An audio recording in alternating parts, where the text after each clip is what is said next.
Good morning and welcome to the Standing Committee on City Finance and Services meeting of November 3rd, 2021. This committee meeting is being convened by electronic means as authorized under Part 14 of the Procedure Bylaw. As such, committee members may participate in person or by electronic means.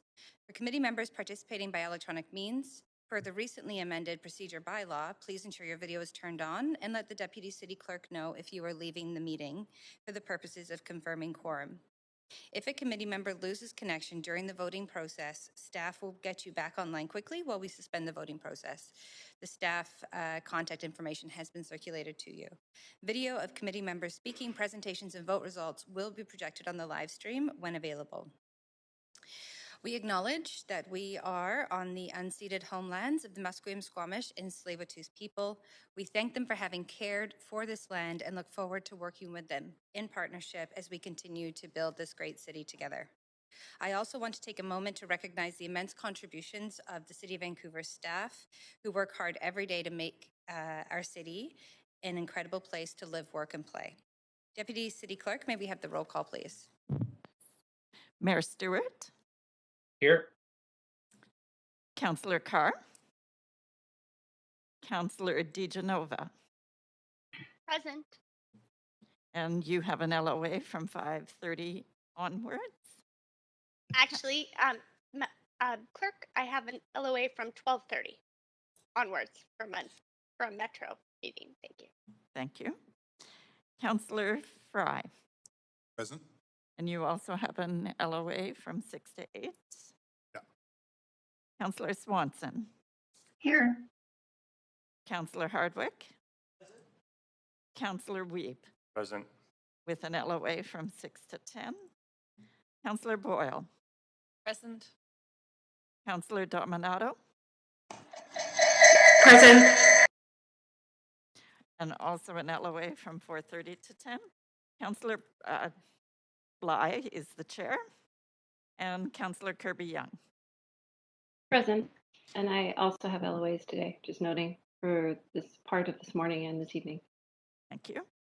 The meeting has quorum, Chair Bly. Thank you very much. So I'd like to go over the plan for the day. Speakers should follow along on Twitter at Van City Clerk for updates on the progress of the meeting so they don't miss their turn to speak. Any comments on agenda items can be sent to committee members using the web form on the city's website. The link to that form will be tweeted out on at Van City Clerk. I also want to note the City of Vancouver's longstanding commitment to equity, diversity, and inclusion, including utmost respect for all genders. I remind committee members that when addressing speakers and staff, we will avoid using gendered honorifics and will instead refer to the person by first and last name or role or title.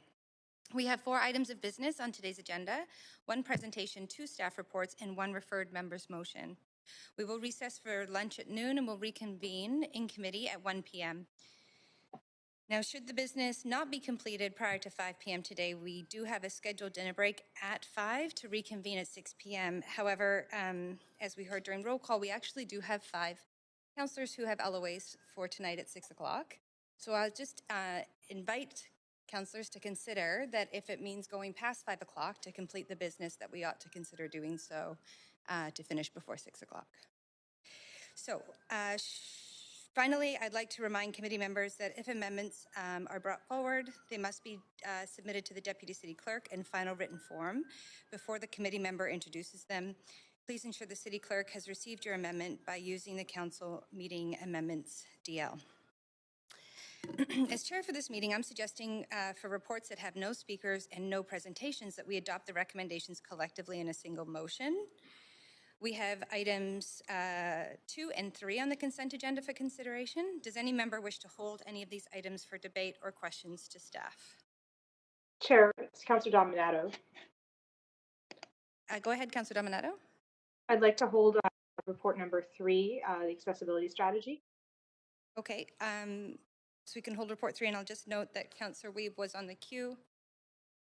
You're good. Okay, thank you very much, Councillor Wiebe. So we are holding report number 3. Does any member wish to declare a conflict of interest on report number 2, which would be on the consent agenda?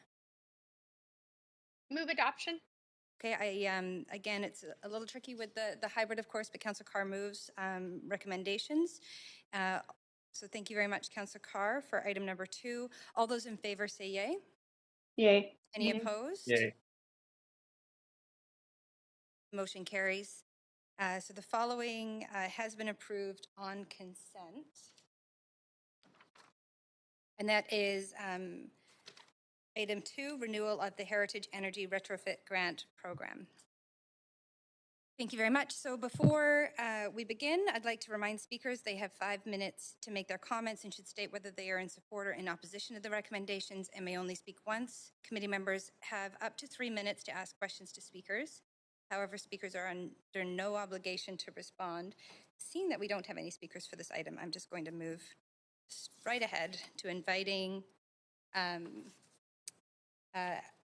Climate Emergency Action Plan Annual Update, and we have Doug Smith, Brad Baddelt, and Matt Horn with us today to offer the presentation.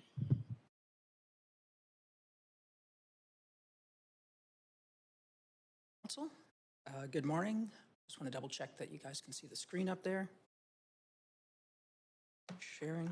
All right, my name is Doug Smith. I'm the Director of Sustainability. And today we will be providing you the first annual report on the Climate Emergency Action Plan that you approved almost a year ago today. You'll be hearing from multiple staff today, and we'll introduce them as we go along. See if I can get the slides to go forward. And they don't. Hold on. There we go. So as you'll see in the presentation, later today we'll have successes to celebrate and also some sobering challenges as we tackle our 2030 goal to reduce community-wide emissions in Vancouver by 50%. The presentation today will include a recap of the last 10 years of the Greenest City Action Plan, an overview of how we're progressing with the Climate Emergency Action Plan, a review of the success stories, including what we've been able to achieve in our Green Operations Plan, and then a look ahead to the key upcoming decisions that impact our 6 big moves under the Climate Emergency Action Plan.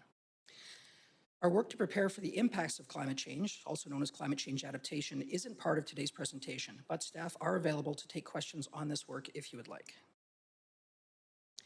So the Greenest City Action Plan has underpinned the city's sustainability work for the past decade. That work was organized under 3 main objectives: zero carbon, zero waste, and healthy ecosystems. In the 10 years of the Greenest City Action Plan, we've made progress on all of our targets, which gives us a solid foundation to continue making progress in the years ahead. We met or exceeded 8 of the 18 targets, including our efforts to increase the percentage of trips of walking, cycling, and transit, plant more trees, and grow the number of green businesses in our city. In addition to giving us successes to celebrate, Greenest City has also kept our eyes open to the sustainability challenges that we need to do better on. A good example is our work to transition off of fossil fuels. We came up short on our climate target in Greenest City, and we need to accelerate that work over the next decade if we're going to be successful. Greenest City has given us a number of lessons learned that we have incorporated into the implementation of the Climate Emergency Action Plan. I'll walk through the top 5 that staff and stakeholders have identified. Number 1, to make a change on challenging sustainability issues, we need to rely on all of our tools, which include regulatory actions, land use and investment, and advocacy. Number 2, in addition to making Vancouver more sustainable, our leadership influences progress in other cities throughout the region and across the country and beyond. For example, our work on zero-emission new buildings has helped shape the BC Energy Step Code and influence green building policy development across the continent. Number 3, a strength of Greenest City has always been clear objectives and transparent reporting on our progress. We want to improve on that in climate emergency by providing more advance warning if we're not on track for our targets, so we have time to adjust. We also want to provide more accountability around financial strategy that supports these climate actions. Number 4, while some may think as Greenest City has an environmental plan, we've learned that the benefits are much broader, including health outcomes and lower energy costs. We are targeting these types of co-benefits through Climate Emergency Action Plan as well. And number 5, community support was one of the main drivers of creating and following through on the Greenest City Action Plan. That same desire for stronger climate action exists in today's community, but we need to do more to connect the dots between the community's demand for change and the actual actions the public see on the ground. I'll also point out that you have received a handout with a more detailed summary of the outcomes of the Greenest City Action Plan, and this is available to the public on the city's website as well. And now I'm going to pass the podium over to our Climate Policy Manager, Matt Horn, who will walk us through an overview of the progress of the Climate Emergency Action Plan over the last year.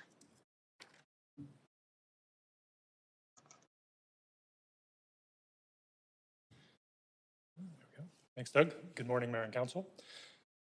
So I'm going to transition now into sort of the update on the Climate Emergency Action Plan, in particular sort of our work around complete walkable neighborhoods, active transportation and transit, zero-emission vehicles, zero-emission space and water heating, low-carbon materials and construction practices, and restored coasts and forests. This is a chart you've seen before with our most recent data. It's showing just a snapshot of how we're doing. Each of the gray bars represents citywide carbon pollution from buildings, transportation, and waste. And you can see from 2007 to 2020, carbon pollution is down 15% in the city. And that's against the backdrop of a growing economy and increasing population. So we are starting to move in the right direction. You can also see quite clearly we need to accelerate that progress if we're going to hit our 2030 target, which is really, in essence, what the Climate Emergency Action Plan is all about. So to provide this update, we're going to be working through first an assessment from staff of our current likelihood of reaching the 6 big move targets. And we've assessed those in terms of high, medium, and low likelihood of reaching the targets. Those assessments are based on a variety of factors, including policy outcomes, availability of financial resources, and also availability of staff resources. After we work through those sort of updates in terms of the assessments of meeting targets, we'll walk through big move by big move to provide some of the successes that have happened over the last year, and also an opportunity to emphasize some of the key upcoming decisions that will be coming to council that have the opportunity to influence the likelihood of reaching those targets. For this work, it's also accompanied by a more detailed dashboard that provides a breakdown of individual actions and milestones and how we're doing against those over the last year. So, as I said, I'll start with that assessment of our current likelihood of reaching the 6 big move targets, and 2 things to emphasize here. One, we've framed this assessment very much around the targets and our likelihood of reaching them. We think that's appropriate given how important these targets are at a local, regional, provincial, national, and international level, and they really dictate to what degree we'll be able to avert the worst impacts of climate change. The second thing to emphasize is these assessments are not set in stone. They're based on a current assessment of factors and decisions that we have as a city and decisions that other governments and organizations make have the ability and will influence those ratings over time. So the first, our work on complete walkable neighborhoods, where the objective is by 2030 that 90% of residents live within an easy walk roll of their daily needs. We've assessed that at a medium likelihood. The outcomes we're striving for here are relatively straightforward. We need to add more housing and improve access to amenities throughout the city to be able to achieve this target. That work is being explored through the Vancouver plans. We know that is underway. We've assessed this at a medium likelihood because we also know that decisions around adding housing and changing neighborhoods are challenging, and we don't know where that work is going to end up over the next year.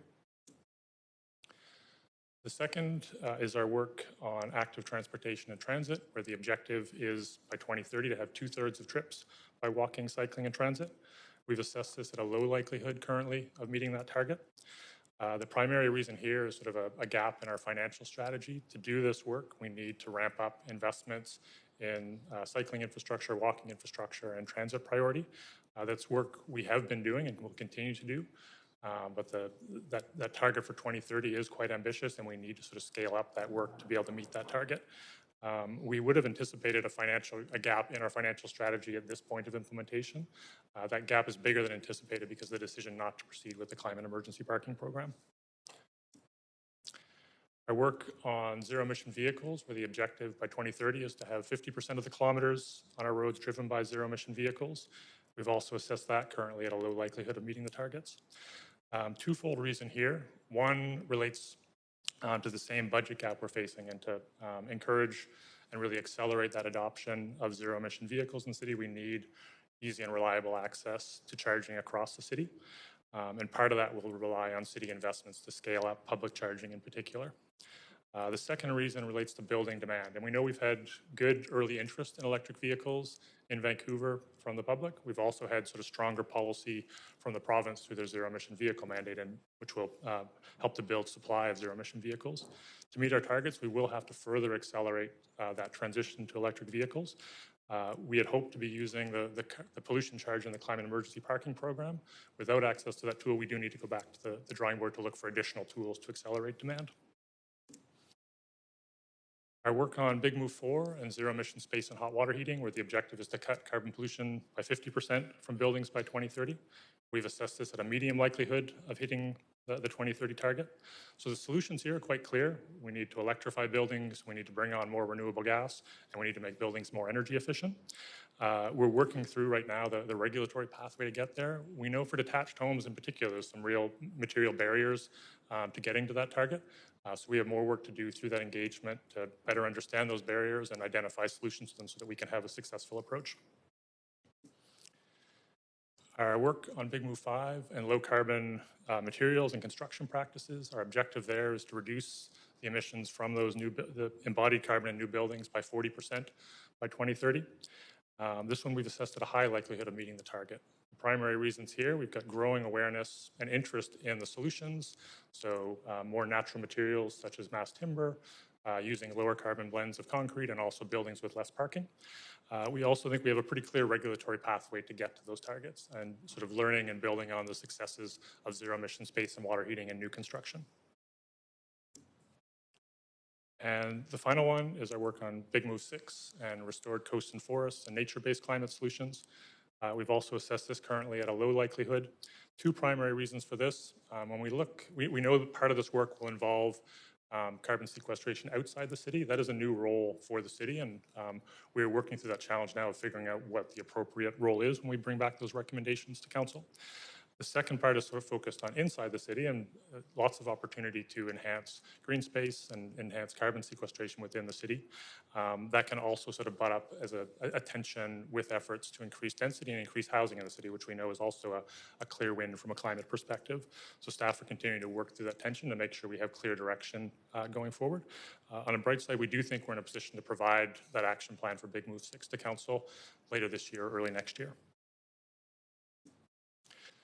So now I'm going to transition talking to some of both the success stories and key steps, key decisions ahead on each of these 6 big moves. So for Big Move 1, some success stories in our work on complete walkable communities. Changes to the development bylaw earlier this year are allowing and supporting more neighborhood grocery stores, which again, as those when those are there, it provides another opportunity for people to shop close to home and avoid the need for a car trip. And then housing approvals as well. So 11 moderate income rental program projects have been approved in the last year. All of those in walkable, transit-oriented locations close to local shopping streets. And as those buildings are built and people are living in them, they'll have access to all those services. Key decisions ahead. One on the very near-term horizon, which you're discussing now through public hearing, is the Streamlining Rentals program. Some big planning processes in terms of the Broadway plan and the Jericho Lands policy statement will be coming back to council next year. And then the Vancouver plan and sort of its exploration of what growth is going to look like in the city over the next 10, 20, and 30 years will be a really important decision in terms of how walkable the city becomes. Our work on active transportation and transit, a number of important success stories here to highlight. So we've been doing work to improve transit priority, some quick builds in that space over the last year. We've been extending peak hours in our transit lanes, also been working with TransLink on bus stop balancing. All of those serve to improve bus speed and reliability so that people using transit can get around faster and more reliably. Projects to improve how safe it is for kids and their parents to walk to school. A notable example here was the successful School Streets pilot, which provided a car-free space in front of 4 schools through the city.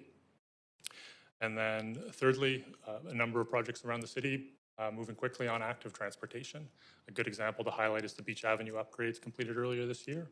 Improvements both for cyclists using that infrastructure, but also for pedestrians as well. Key decisions ahead for the work on active transportation and transit. The 2022 capital budget and the next capital plan will be really important in terms of if the funds are available there to ramp up that work and align our efforts with our targets. A set of policy recommendations that will be coming in the new year for council are recommendations around changes to the parking standards for new development and opportunities to reduce the amount of excess parking in those new developments and the cost and environmental impact that comes with that excess parking. Also important to note that there are a number of really important decisions that council has ahead of them. Important decisions from other levels of government and other organizations. So with Big Move 2, a really important one to highlight would be TransLink's 2050, Transport 2050 plan, which will shape how they're growing transit service and also active transportation opportunities throughout the region. For our work on zero-emission vehicles, 3 successes to highlight here as well. So council earlier this year approved updated EV readiness standards for new non-residential buildings. So as those buildings are built, they will be ready for the electric vehicle demand we anticipate in the future. We've also developed guidelines and rules that allow people to safely charge vehicles on street when they don't have access to off-street charging, and have recently launched a program for EV charging and rental buildings, which provides support for those buildings which to date have been quite underserved by provincial and BC Hydro EV charging programs. Key decisions for Big Move 3. The next capital budget and the next capital plan will be key, again, in terms of the resources available to scale up investments in charging throughout the city. Second policy piece we'll be bringing back to council next year will be recommendations to change our business license fees for gas stations and parking lots to encourage them to install EV charging. And from a provincial perspective, an important one to note is the provincial zero-emission vehicle mandate. The province's recent Clean BC roadmap committed to strengthening that, so that it'd be a stronger push for manufacturers to provide more choice and more zero-emission vehicles for people when they are buying new vehicles. Switching gears to buildings, I work on zero-emission space and water heating. Some good success stories here to highlight. We've done some work with development building bylaws, our colleagues there, on streamlining our heat pump processes so that as more and more people are aware and interested in switching to a heat pump, they have a relatively smooth process through that permitting side of things. Council's decision to affirm the timelines on zero-emission building requirements for new low-rise residential from earlier this year will ensure that those new buildings coming from January next year on will have zero-emission space and water heating. And then in terms of heat pump incentives, this is the first year we've really seen a big uptake in those. We've been working with the provincial government and BC Hydro on heat pump incentives for the last several years. Uptake in those incentives has been relatively slow. This is the first year they were fully subscribed, and we've now extended that program out through 2023 as awareness and interest continues to grow. Key decisions ahead for zero-emission space and water heating. So in 2022, we're working towards recommendations to update the green building policy for rezoning, which would take the next step for new construction and requiring zero-emission space and water heating in new rezoned multifamily and commercial buildings. And then in the spring of next year, bringing forward recommendations for carbon limits on existing buildings with an initial focus on detached homes and large commercial buildings. A provincial one of note is that in the recent Clean BC roadmap, the province is committed to a new cap on emissions from natural gas utilities. Lots of details still to be determined on that policy, but we'll be working closely with the province and Fortis BC to help implement that and encourage an ambitious implementation, and also figuring out how it interacts with city policies. For work on low carbon materials and construction practices, we were a partner in developing the Building Pathfinder tool, which is an online tool for designers and developers wanting to explore the different options and their implications for embodied carbon. Council approved several zoning variances that make it easier to build large mass timber buildings. And because of those and other factors, we are starting to see good uptake in the market. So at least 7 tall timber projects in design and permitting. Also seeing local concrete plants offering low carbon concrete mixes, which gives another option to meet those objectives in the Climate Emergency Action Plan. Key decisions for this work, and the update to the green building policy for rezoning coming next year is also anticipated to include the first requirements to reduce embodied carbon on the roadmap towards that 2030 target. And we're also anticipating additional recommendations on code changes to remove barriers to mass timber projects. The Clean BC roadmap did include a commitment to develop a strategy around reducing embodied carbon from new construction. Again, not a lot of details at this point, but encouraging to see sort of growing alignment with where the province is moving and where we're moving as a city on new construction. So last one in terms of this part of the presentation. So the work on restored coasts and forests and nature-based climate solutions. So as you'll recall, the Climate Emergency Action Plan didn't include the roadmap for this work. We've been working away on that and are anticipate bringing that to you later this year, early next year. Vancouver plan will provide further guidance in terms of how we manage some of those tensions between adding housing and preserving and enhancing green space. And then finally, the capital budget next year and the next capital plan will be important in terms of making sure the resources are there to deliver on those projects. I also wanted to touch really quickly on some of the successes in our green operations plan. So this is the work we're doing in our own corporate buildings, our own fleet. So you can see the overall statistics there. So our carbon pollution in buildings is 24% down relative to 2008, and our the emissions from our fleet are a little cut over by a little over half over that same time period. So we're well ahead of where we are at a community-wide basis, which is encouraging. A couple examples of some of the projects making up that success. So at 825 Pacific, there's a new all-electric near-zero emissions passive house building that's an artist and cultural hub that REFM was the developer for. And within our fleet, we're running this year a pilot on zero emissions medium and heavy duty vehicles and how to integrate those into our fleet. The Vancouver Public Library is one of the first participants in that pilot. Their new electric book delivery van has been online for several months now, and they're seeing savings of 90% in their fuel costs. And then from an accounting and disclosure perspective, we're the first Canadian municipality to adopt responsible investment screening and full TCFD reporting. I'm now going to turn it over to my colleague, Brad Bedell, to walk through the financial framework. Thanks, Matt.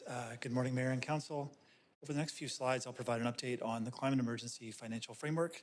I'll also provide a brief update on our climate and equity work. Before I dive into the specifics that are on this slide, I just wanted to remind Council that the financial framework was brought forward last year with really three objectives in mind. The first was to be transparent about the budget needs to achieve our SEEP targets. The second piece was to bring forward a strategic approach to securing that budget, both internally as well as working with external partners and organizations. And third was around accountability, so ensuring that we're accountable to Council and the public in tracking our progress on the financial side of things. So with that in mind, this slide here speaks to where we're at on the 2021 climate-related budget. The 58% reflects our spend commitment level at the start of October on projects that directly support the Climate Emergency Action Plan in the 2021 budget. That puts us pretty well on track to have fully spent committed by the end of 2021, which is obviously the outcome that we're seeking here. So I think this is generally a good news story in terms of where we're at on our spend commitment. One caveat to put on this is that the 58% number suggests a certain level of accuracy, which I think we need to be cautious about. This is new work for us, tracking our spend. I think it's new for many cities, so I would say this is giving us an indication of where we stand, but I wouldn't get too hung up on the specific number that we've got here. A few pieces towards where that funding has gone this year. Matt touched upon many, but expanding the EV charging network continues to go ahead, and you're probably seeing more charging stations popping up across the city as a result of that. Improving access and safety for walking, cycling, and transit across the city. Some of this is infrastructure projects, Beach Avenue being an example. Some of it is enabling work, so the walking school bus program, the school streets program, examples of that as well. Other things that are happening as far as budget, the heat pump incentives, a great example of how city investment is helping to drive behavior change, and also an example of leverage there with the province. And the last one is low carbon retrofits in city buildings. We're making great strides with walking the talk or demonstrating leadership within our own buildings, and that's where some of our budget has gone this year. So to zoom out just a little bit, this is information that we presented to Council in the fall of 2020. The first number you see here, $500 million, is the estimated spend required over the next 5 years to hit or keep us on track for hitting our SEEP target. This was estimated by project staff to implement their projects at the scale needed to hit those targets. So roughly $100 million a year to do so.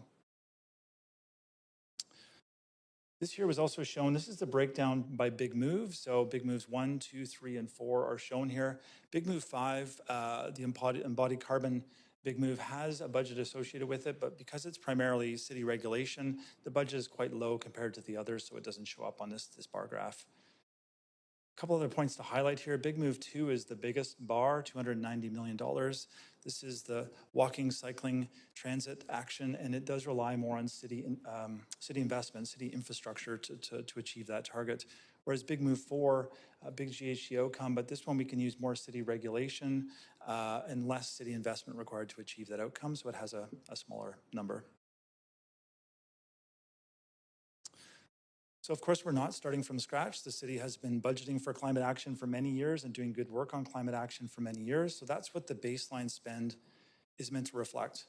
We went back in previous budgets and tried to pull out how much have we been allocating in the capital budget for climate in the last few years. And it was on the order of $55 million a year, which gives us this $270 million baseline spend. So it's a business as usual number. I think it's important to note that there is no certainty that the baseline will carry forward. It's really backwards looking, but we do need to at least carry that forward in future budgets, and that will be decisions through the budgeting process. But even if we do carry forward that baseline spend, it still leaves us with a significant gap, $230 million over the next 5 years. So how do we close that gap? When we presented last fall, we shared 4 different tools to do so. The first, I'll walk through the 4, and then I'll share an update on how we're doing on these 4 tools. So the first was around cost-effective measures. So essentially doing the same work for less. And this really applies to Big Move 2, walking, cycling, and transit improvements.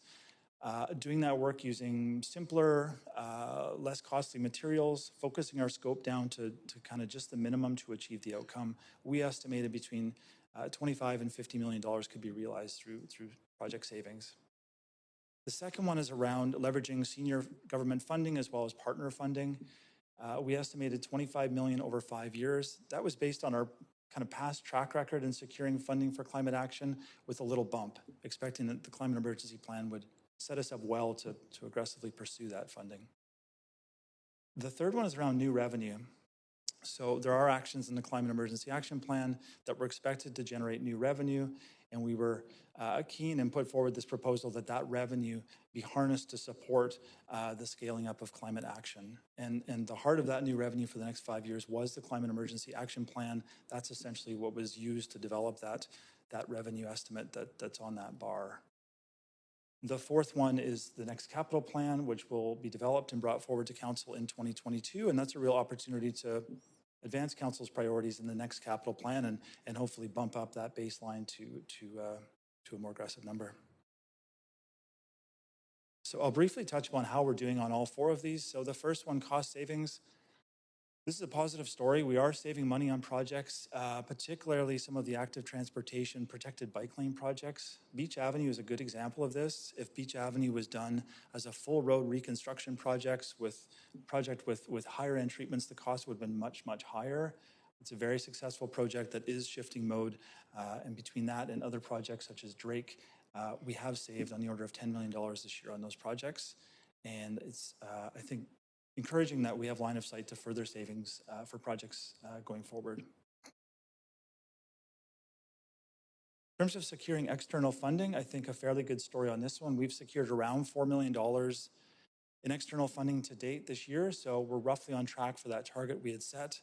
Mostly smaller grants and funding from a variety of sources, TransLink, FCM, Clean BC through the heat pump incentives. And there is a slight lag time on this one, so the applications go in. There's often many months before we hear back, so hopefully this number will trend up a bit for us over time. The third tool is the most challenging for us at the moment, so this is the new revenue.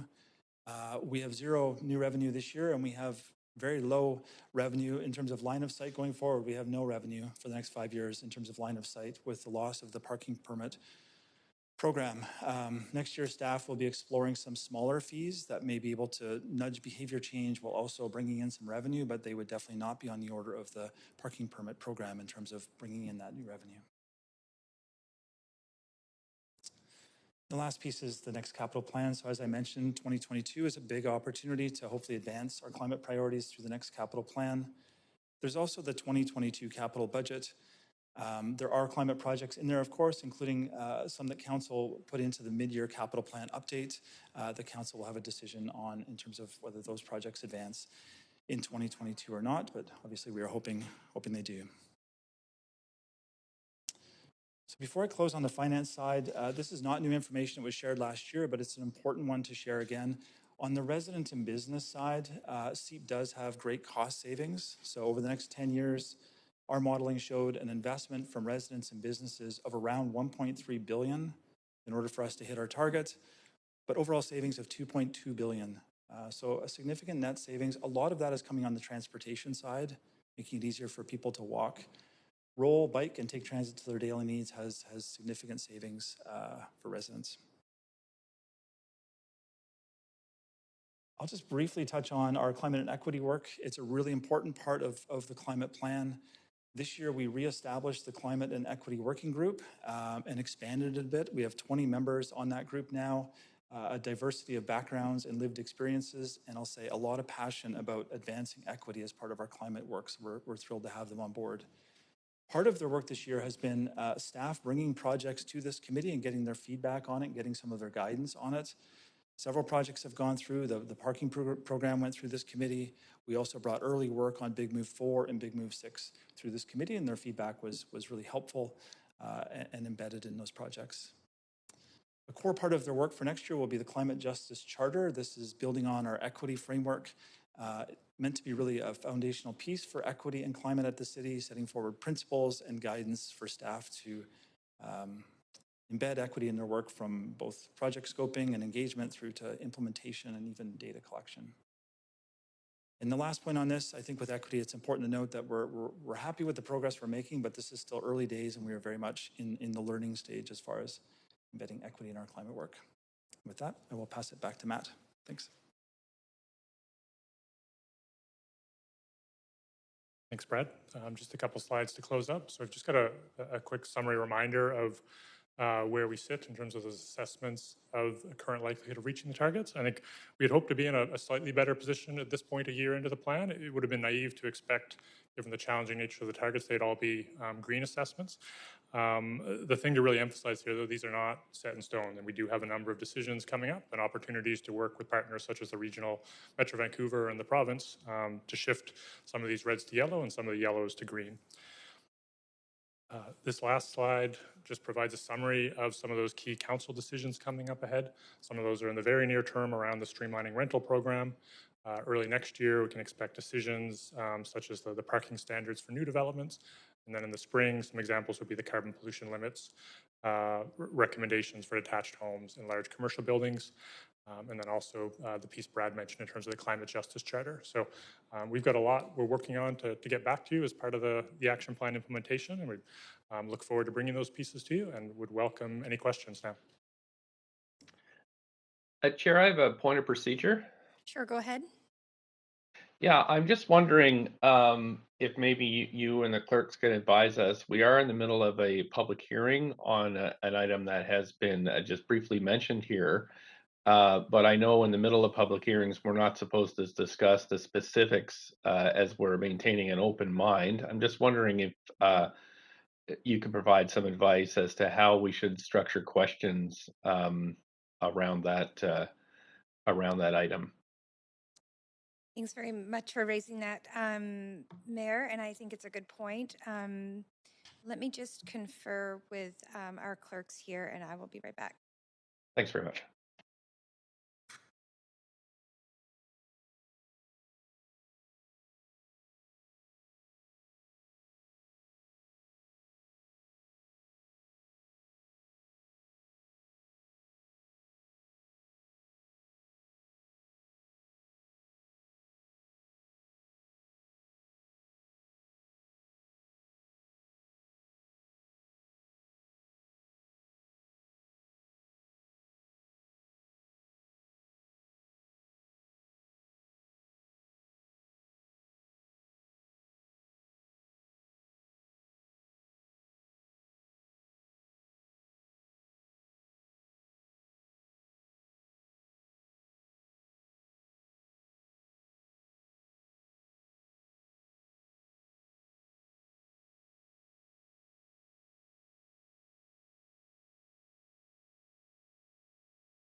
So in reference to the mayor's point of procedure related to the report and recommendations in a public hearing that we're right in the midst of, carrying over from yesterday to tomorrow, it is the advice of clerks and our city manager and myself as chair that we do not draw any connection between the content of this report and any specificities related to the report that we will be discussing and continue to discuss in public hearing regarding potential zoning changes or anything related to streamlining the streamlining rental policy report that's before us.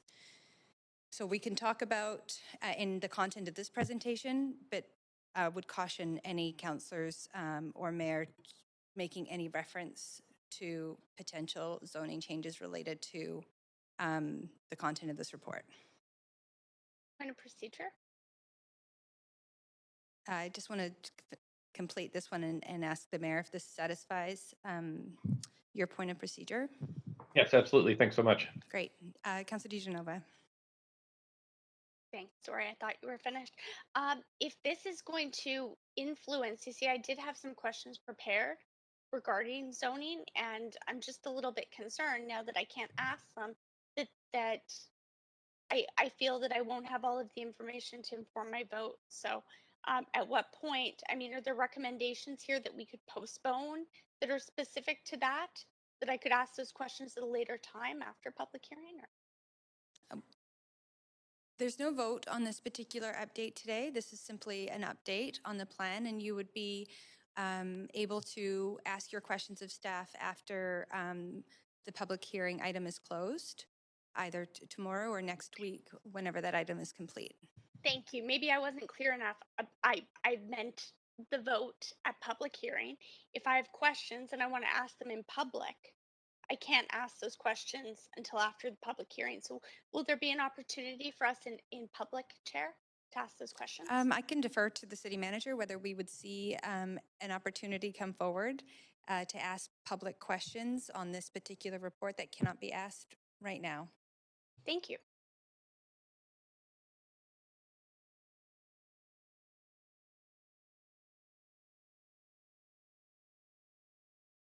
So I'll just call on the city manager to offer advice to this question. Your mic. I think you should have it.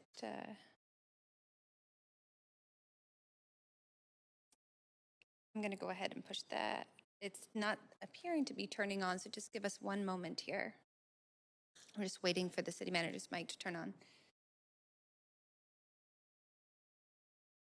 Point of procedure in the meantime. Yes, Councillor Swanson? I just can't get on the speakers list. Councillor Swanson, your audio is not coming in clearly. Could you try and state that again? Perhaps turn your video off.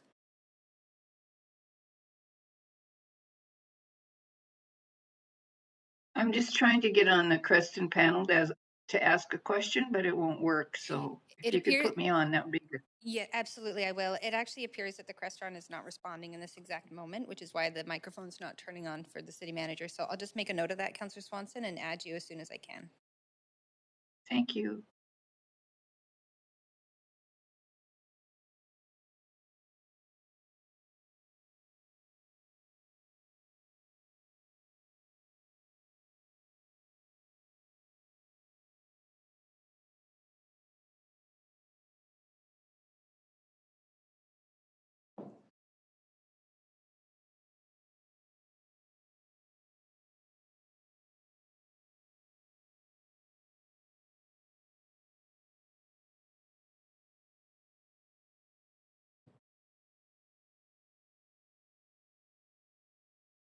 Thanks, Council. So this one's working.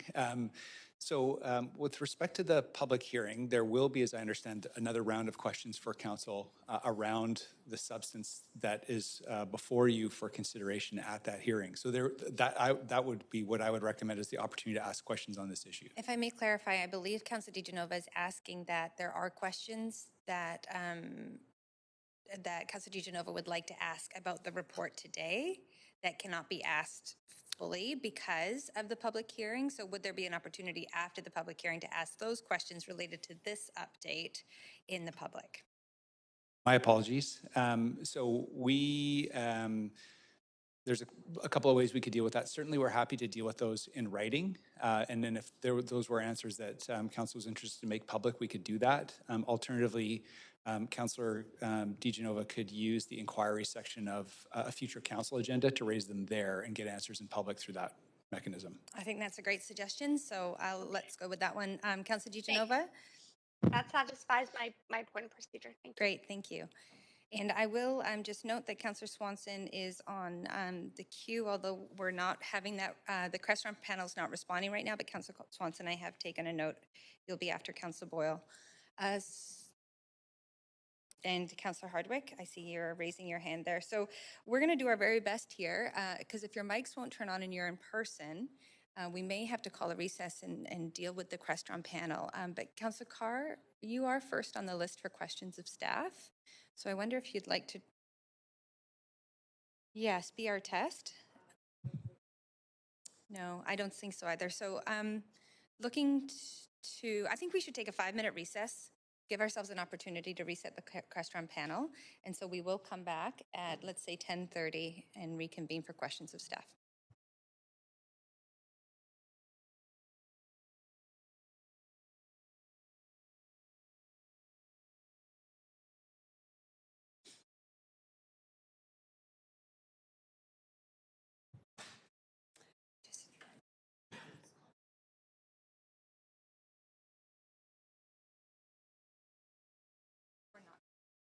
Chair, I had that issue yesterday. I was clicking on and off. You have to click mic on your Crestron panel in Chambers. And if you don't do that yourself, you can't turn your mic on. Oh, we have a That's bigger, what I learned. we actually have a bigger issue than that. It's Just that, wanted to let you know in case that was helpful. okay, that's great. Yeah, I think we're dealing, I'm going to actually take a note. I think we need to take a note of the speaking queue. Yep. Right?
let's just troubleshoot for a second. Yeah. What we could do is everybody could go to their offices. We can and- hear you, Chair. Oh, okay, great. We're not live, so it's okay if you hear me. We're not Okay. we're not live to the public, just so you know. And I can't turn off my microphone, so that's what it is. Susan, can-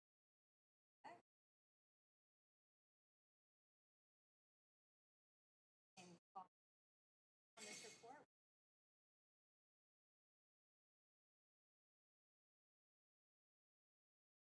We've got a lot of questions.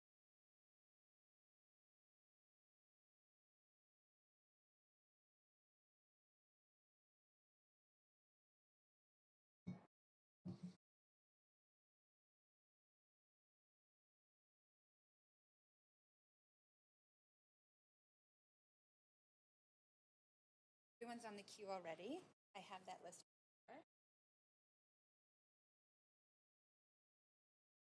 Laptop. Oh, understandably.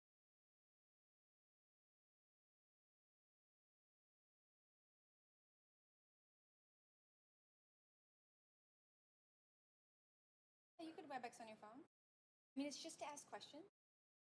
It's going, and luckily, staff's microphone is still on. It actually could, and so is mine. So it does mean we can manage it that way. This is beyond hybrid. I can get a loaner laptop. Sure, come on up. It'd be like The Price is Right. It's up to you. Whatever you feel most comfortable from your laptop in your office, so you've got that connection, or you can come up here. Office, it's just.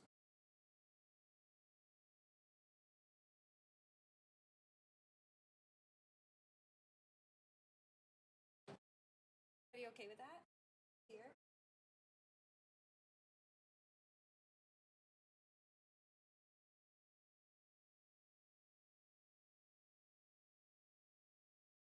So I'm going to keep time. This. Then we'll reset.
So, yeah.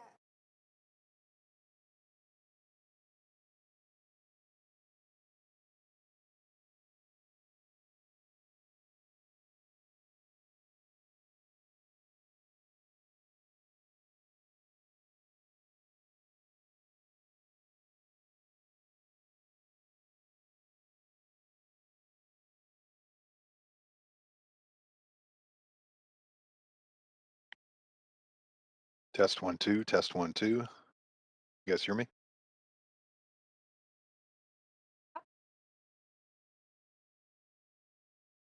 I can hear you, Pete. Awesome, thank you.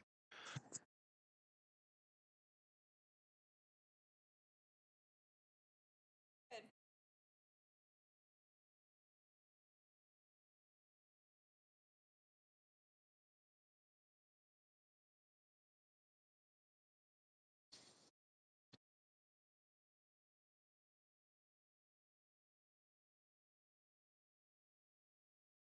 Okay, so uncertain whether this has been live streamed, so for those that have continued to listen in, thanks for staying tuned into the meeting. We're going to reconvene the meeting, and we are adjusting due to a crash with our Crestron, so we're going to go full manual. So with that, we do have Councillor Carr on the queue for questions, and I'll be keeping time manually, Councillor Carr. So if you just let us know if you're there and ready to go.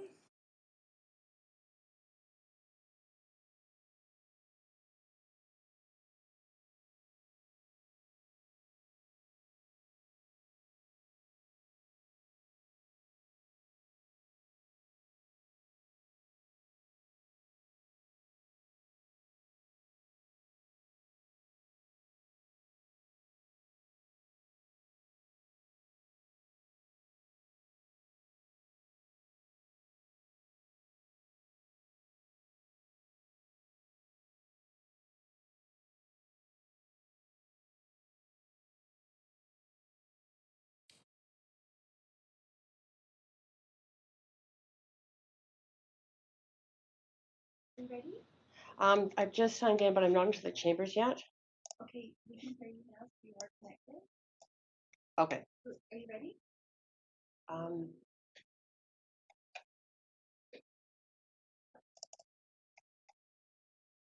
So we have Councillor Carr who's ready to go. Councillor Carr, you have 5 minutes, questions of staff. Great. Thank you, Chair.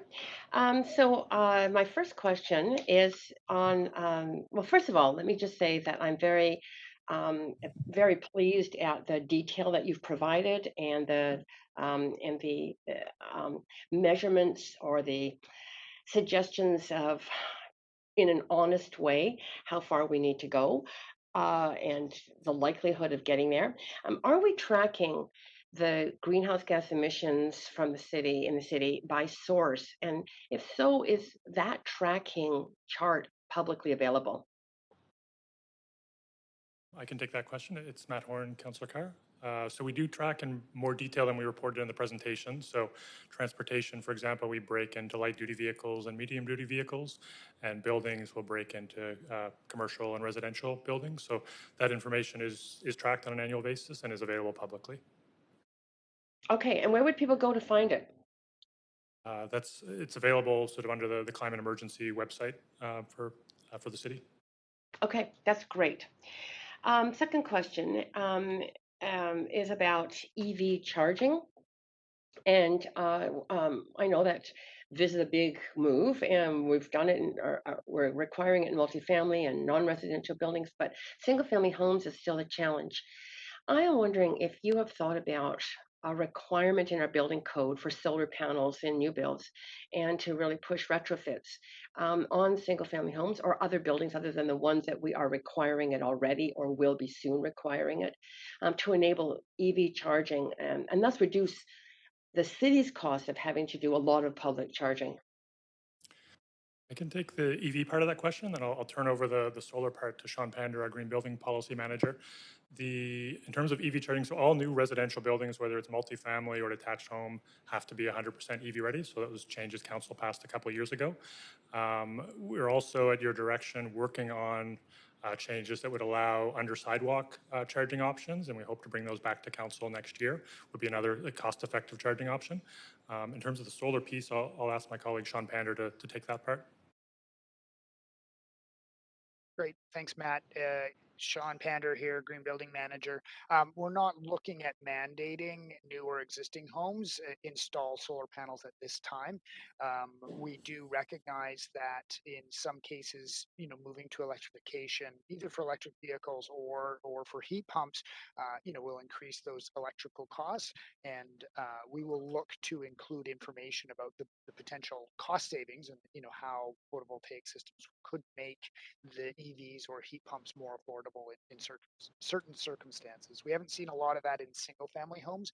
We are hearing from some of our partners in the non-market multifamily sector that to make the heat pump projects work, they are actually installing PV systems. Yeah, I have both solar panels and a heat pump, and it sure makes a difference. And I rack up credits in the summer that makes a difference in the winter. Chair, Bly, I have more questions than I know I can get done in 5 minutes. Can I move now for a second round of questions, please? Yes, you can. I'll just go to a vote. So all those in favor of a second round of questions? Yay. Any opposed? Yay. Okay, that motion passes. And Councillor Carr, you do have a minute and a half left. Yeah, And I'll maybe but just prompt. It's okay. I have 7 questions left, so thank you for the second round. In terms of the city building energy retrofits, you talked about that we have achieved great money, but we have a lot to do. Just wondering, there was 5 million in the 2019 budget. I'm assuming that was all spent already on city building energy retrofits. I'm going to ask Brad to take that question. Thank you, Councillor Carr. I'll speak to it on the budget side, and then I'll pass to Danica from REFM to provide an update on the progress. The long and short, Councillor Carr, is yes, we are on track to spend that budget this year. I believe the majority of it has been spent this year already. Danica, do you want to speak to a bit more of an update on the retrofit work? And Danica, if you could actually also give an indication of sort of how many of our city buildings we have done energy retrofits on and how many we still have to do.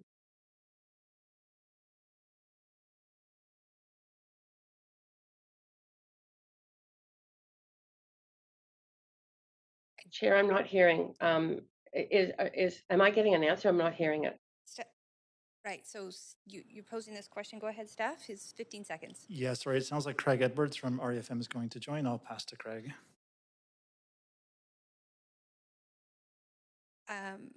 We're right at the 5 minutes, so I'm wondering if it's a very quick answer. Otherwise, it might be better at the next round. Yeah, apologies, Councillor Carr. We'll respond to the next round if that's okay. Yeah, that's fine. Thank you. Thank you, Councillor Carr. And just advising councillors that if you intend to go on the queue for a second round, that you just let me know as chair at the end of your first round, 5 minutes. Mayor Stewart, okay, add me, please. Yes, I've added you. Thank you, Councillor Carr. Mayor Stewart, over to you. 5 minutes. Thanks. I have 2 questions. So one is about building emissions and the source of building emissions, much of which I understand is from burning fossil fuels like natural gas. If this is such a big source of emissions, why don't we just ban natural gas from the city? You're correct in terms of natural gas being almost all of the emissions from buildings in Vancouver. We have very little oil heating.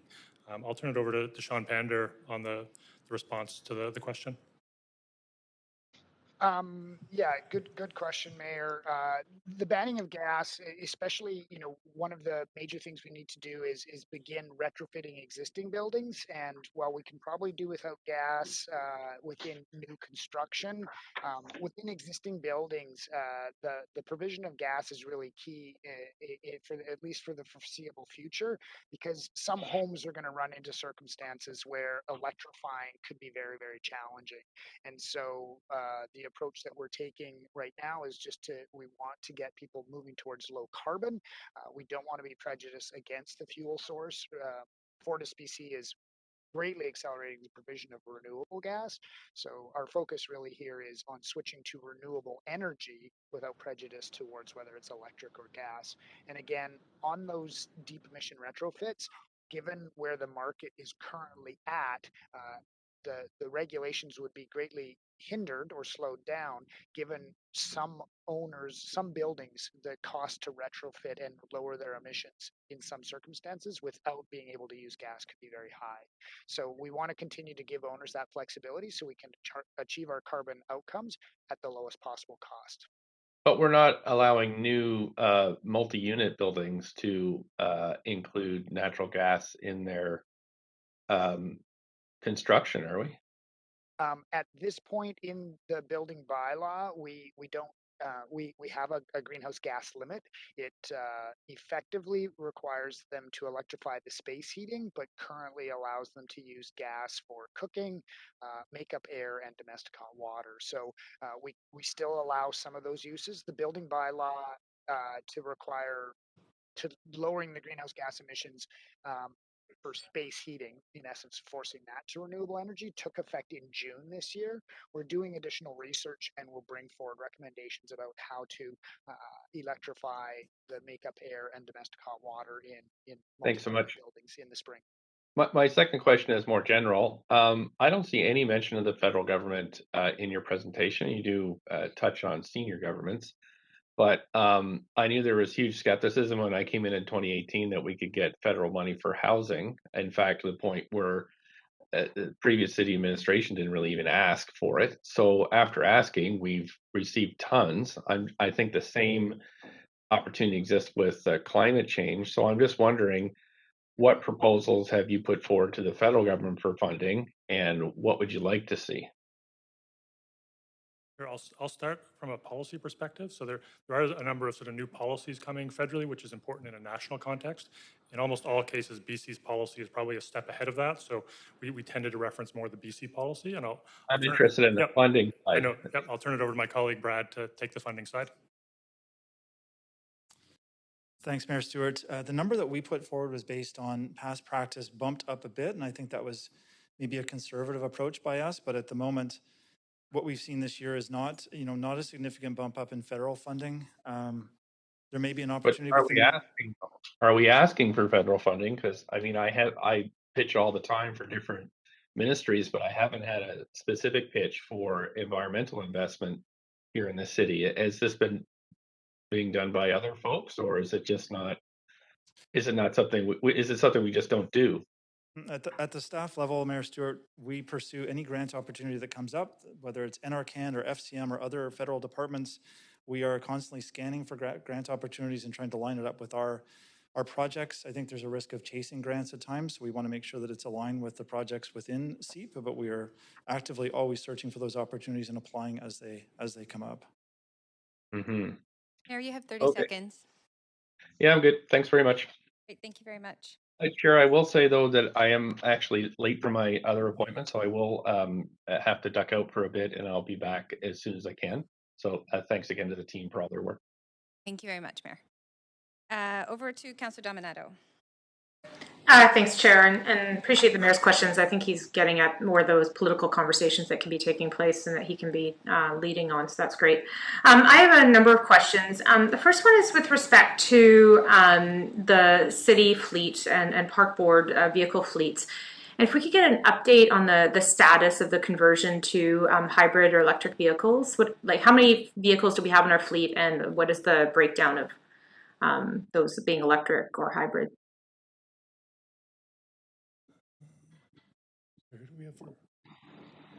I think we may have to follow up with more detail on the specifics of the fleet. We have Craig from buildings, but in general, at a high level, we have mostly converted our fuels to renewable diesel now, and the diesel from fossil diesel to renewable diesel. Most of our light-duty vehicles are now being replaced with electric vehicles when the time comes to be replacing them. And then, as I mentioned earlier, we are in the midst of a pilot on medium and heavy-duty electric vehicles. The cost premium there is definitely still higher, so we're in a pilot phase as opposed to a full-scale replace. We can provide more details in a follow-up. Yeah, I would love that. I don't need it now, but if I could get it, in a table that summarizes the number of vehicles, the status, that would be fantastic. Wondering if you could speak a little bit more to the restored forests and coasts and what you envision the city's role being in that, what that looks like. Yep, I believe my colleague Tamsin Mills is available on the WebEx to take that question. Yeah, thanks for the question. We have been looking at this new emerging field of carbon sequestration or biosequestration into nature, natural climate solutions, and the opportunities to increase the amount of carbon sequestered annually through actions within the city, and also working with our partners and colleagues in the region and with the host nations to look at opportunities outside the city as well. And we're hoping to bring a report forward at the end of this year or early next year. Thanks. And Tamsin, just clarifying, would that involve potentially as carbon offsets? It could. That's not the priority we're looking at. We're looking to improve the natural assets within the city and improve the sequestration opportunities, just given the multiple co-benefits thinking about heat and how much we can manage urban heat island with greenness, as well as stormwater management. So our priority is looking at those opportunities, but we're not taking offsets off the table. Okay, thanks for clarifying that.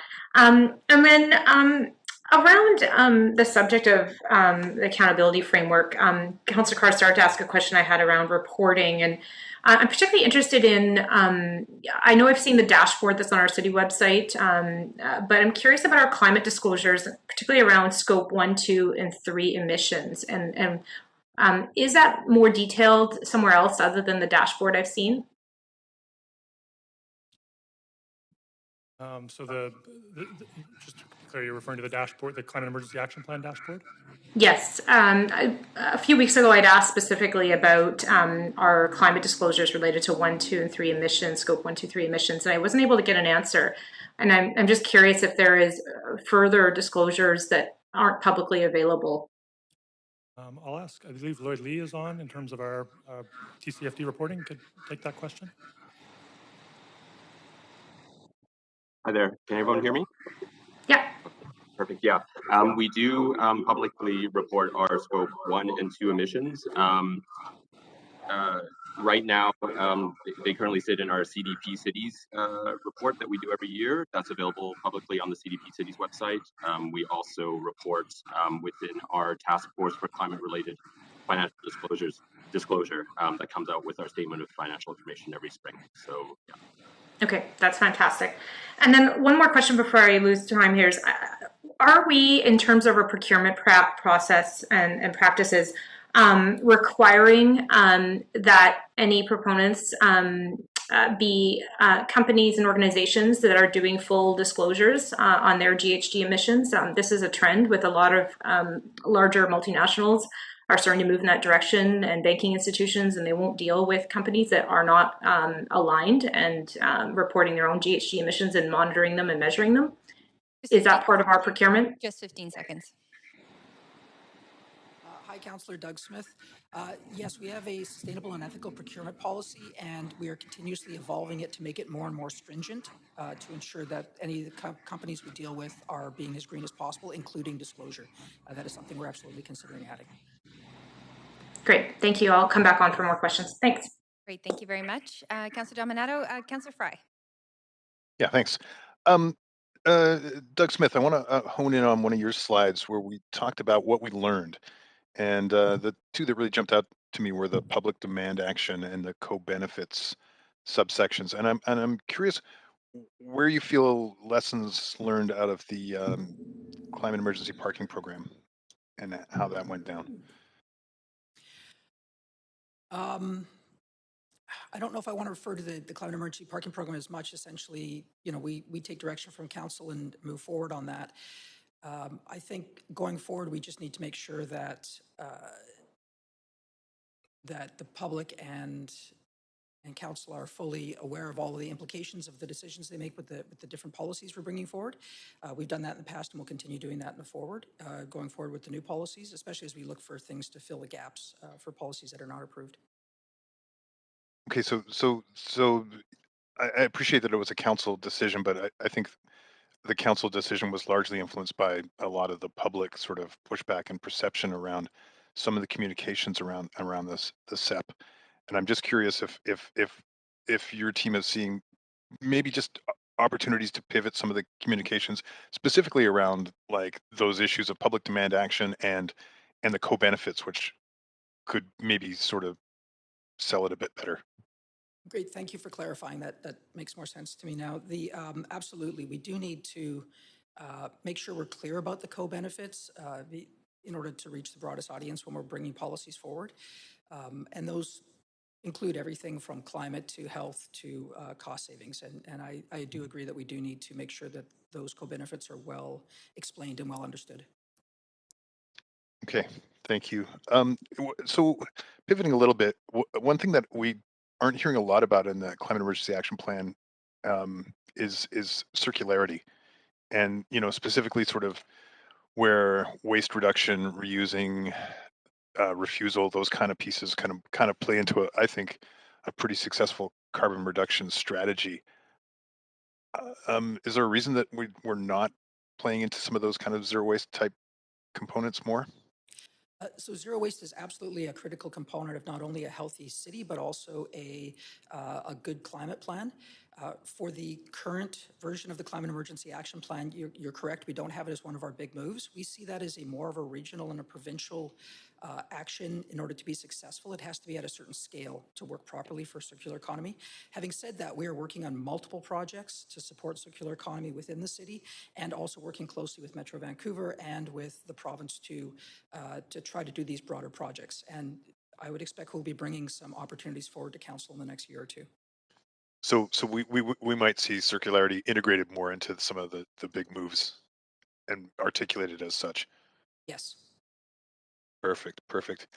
On the subject of the big moves and the sort of color coded sort of low implementation, medium, and high, it seems to me, am I correct in assuming that maybe big move 1 and big move 2 are kind of lower hanging fruit that we could maybe push a little harder and move the dial on those ones? That's an interesting question. I think most of the low-hanging fruit's been picked already, and pretty well all of the stuff we're putting forward has some level of challenge.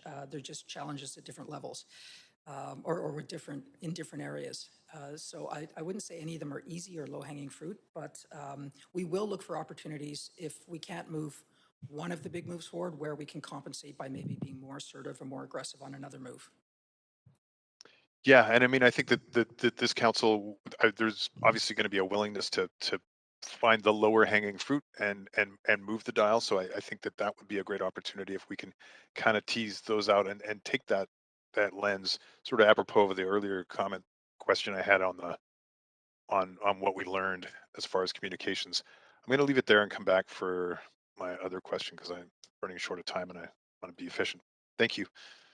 Thank you very much, Councillor Fry. I do have you back on the list for a second round. Over to Councillor Wiebe.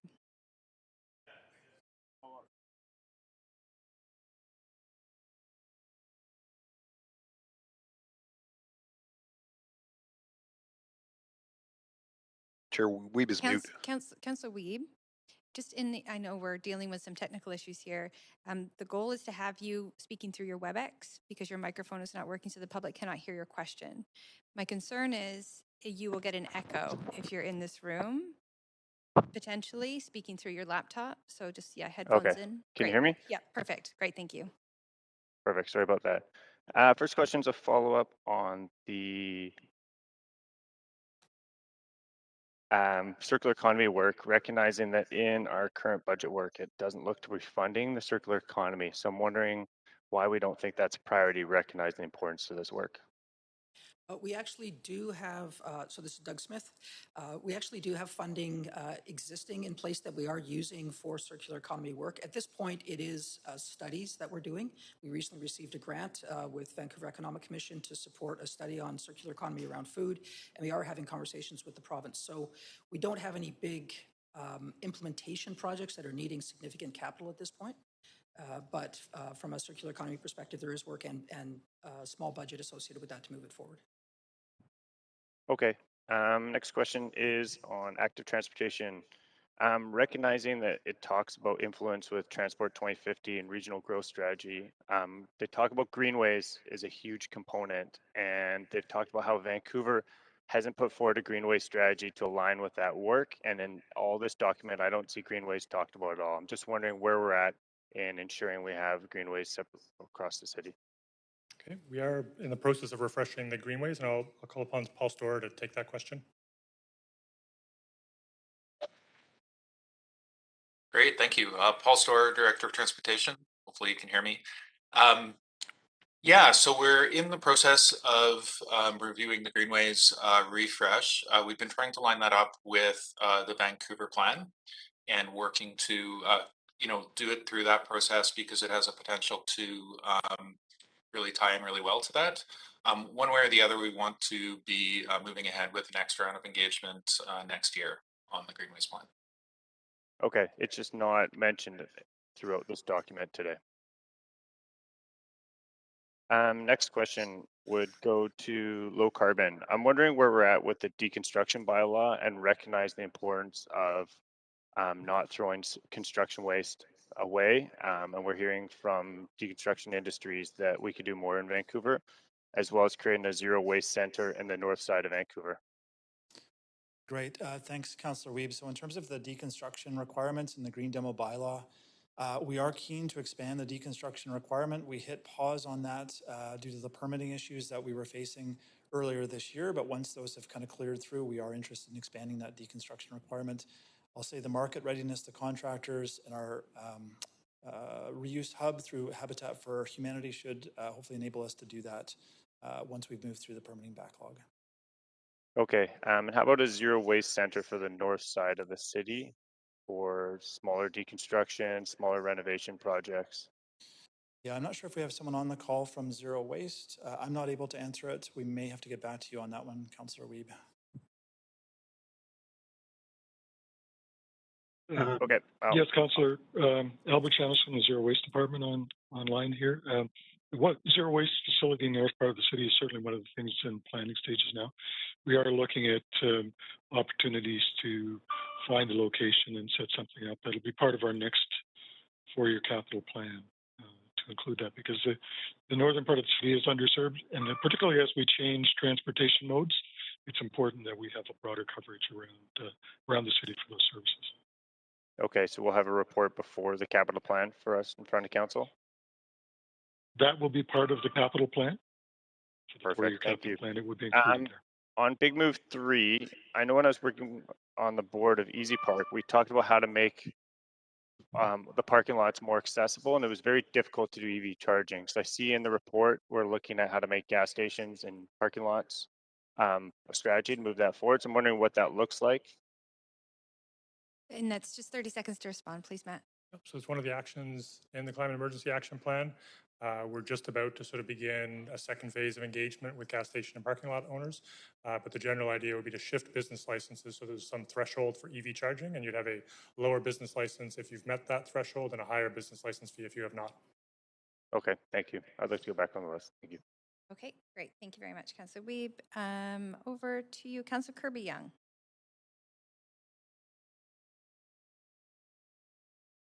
Councillor Kirby-Yung is actually on an LOA, I'm recalling, so I'm going to move on to Councillor Boyle. And Councillor Boyle, if you would like to come and use this microphone, that would be great.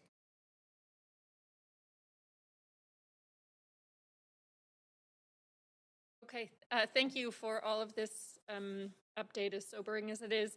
I'm curious first to hear what we learned from the heat dome in June, and if that shifted any of our priorities or details of policies, particularly around buildings. Tamsin, are you available to take that question? I'll pass the question about buildings to Sean Pander. I can speak to Canada.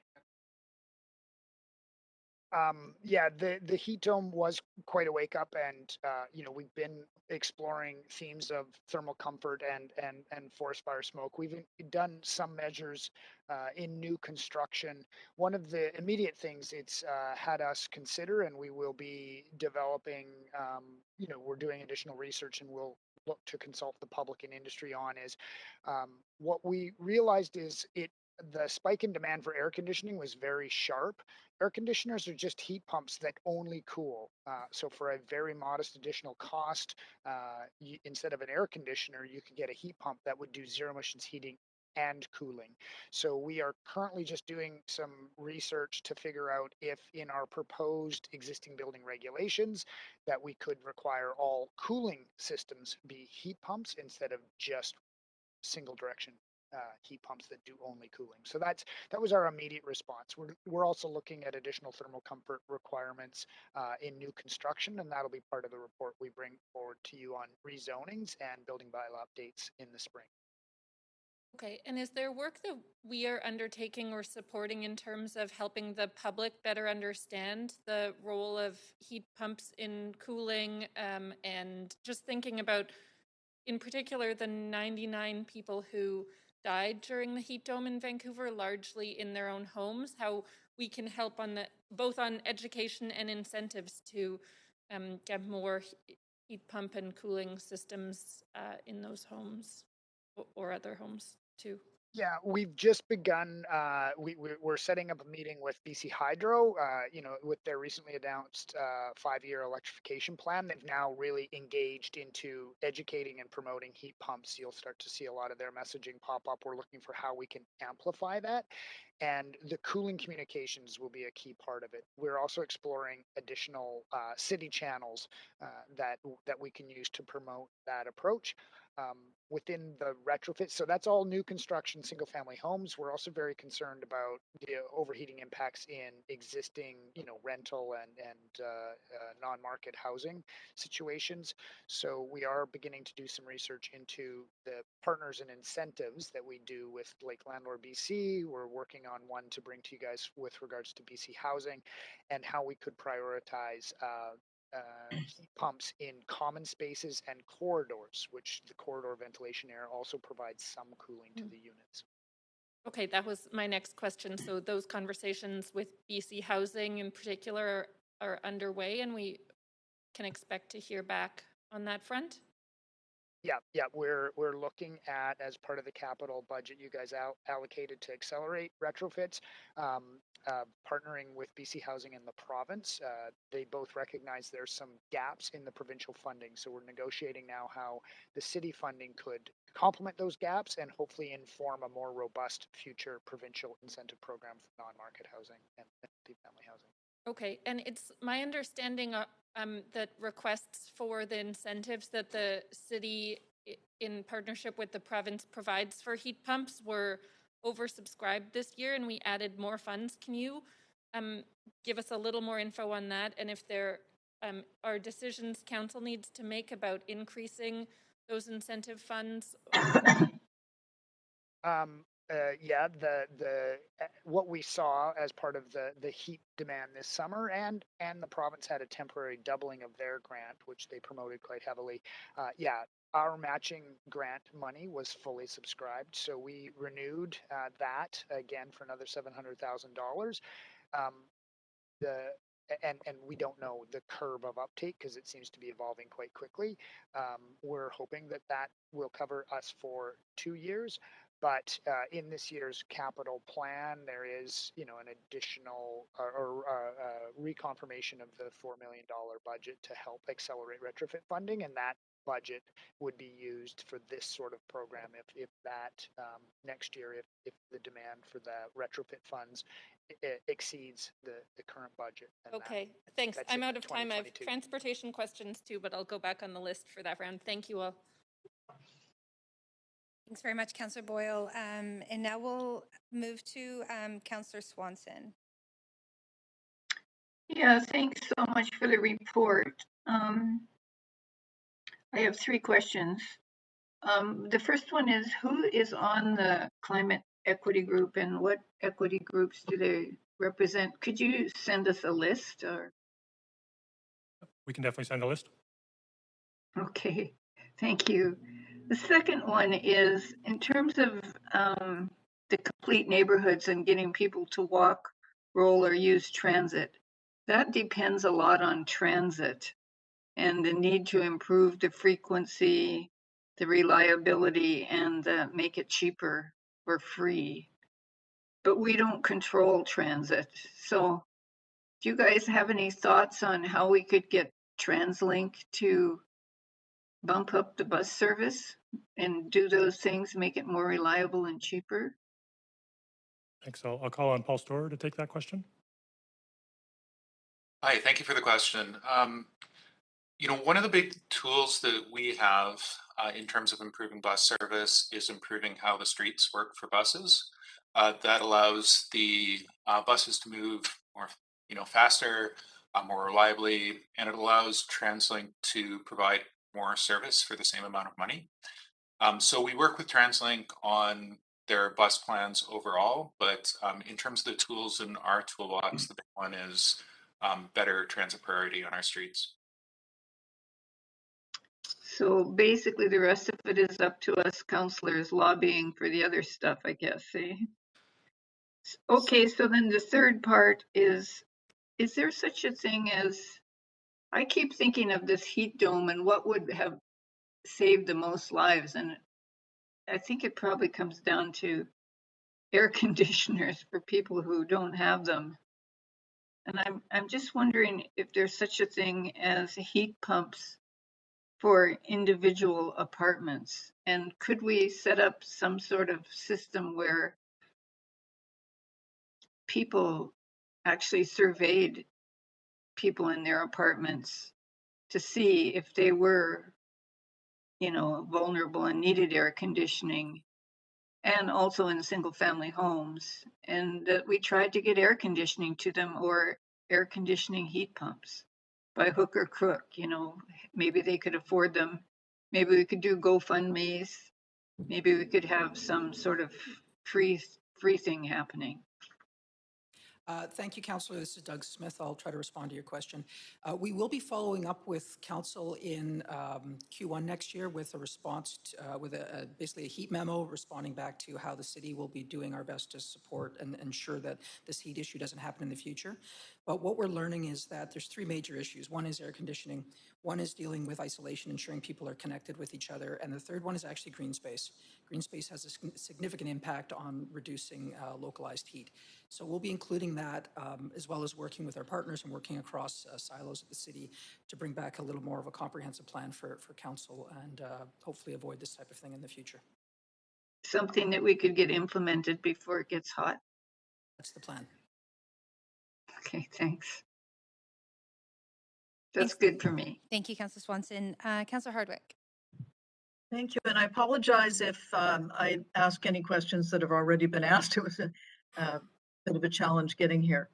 The report refers to more EV charging, but it was indicated that the parking plan was meant to fund that, and now the province has announced a huge investment in EV charging infrastructure. Given that and the failure of the parking plan, where will the funding come from, and does the city need to be doing this when the province is committed to the same? Thanks, Councillor. I can take that question. It's Matt Horn here. So we had put forward the parking program as sort of one of the tools to fund an expansion of investments in EV charging. So as Brad described earlier, there is sort of that baseline funding. So we have been investing in charging infrastructure throughout the city and do plan to continue that. It's sort of more of a question if we can ramp that up or not. The province, in part of their Clean BC roadmap, did include a commitment to expand charging infrastructure around the province. Not a lot of details at this point in terms of how much would that be sort of directed into City of Vancouver and what types of charging would be available. There's also not a budget commitment backing it up yet, so there's still, I think, a number of questions in terms of what the provincial follow-through is going to look like. Okay, but you're all over it in terms of seeing what money can come from the province instead of coming from the city, right? Absolutely. If there's a grant program available, as there has been from Enercan in the province over the last few years, we'll be applying for those to complement the investments the city is making. Thank you very much. Next up, Beach Avenue was meant to be a temporary trial. Are we now suggesting that this is permanent? And that question to Paul Storer. Yeah, so we installed the Beach Avenue bike lane on an interim basis, first with cones, and we got really good feedback from the public on that. And because of the maintenance costs, we hardened that somewhat. The plan is to do some kind of more engagement to figure out what to do with it moving forward. We're also working with Park Board on the West End Waterfront Master Plan.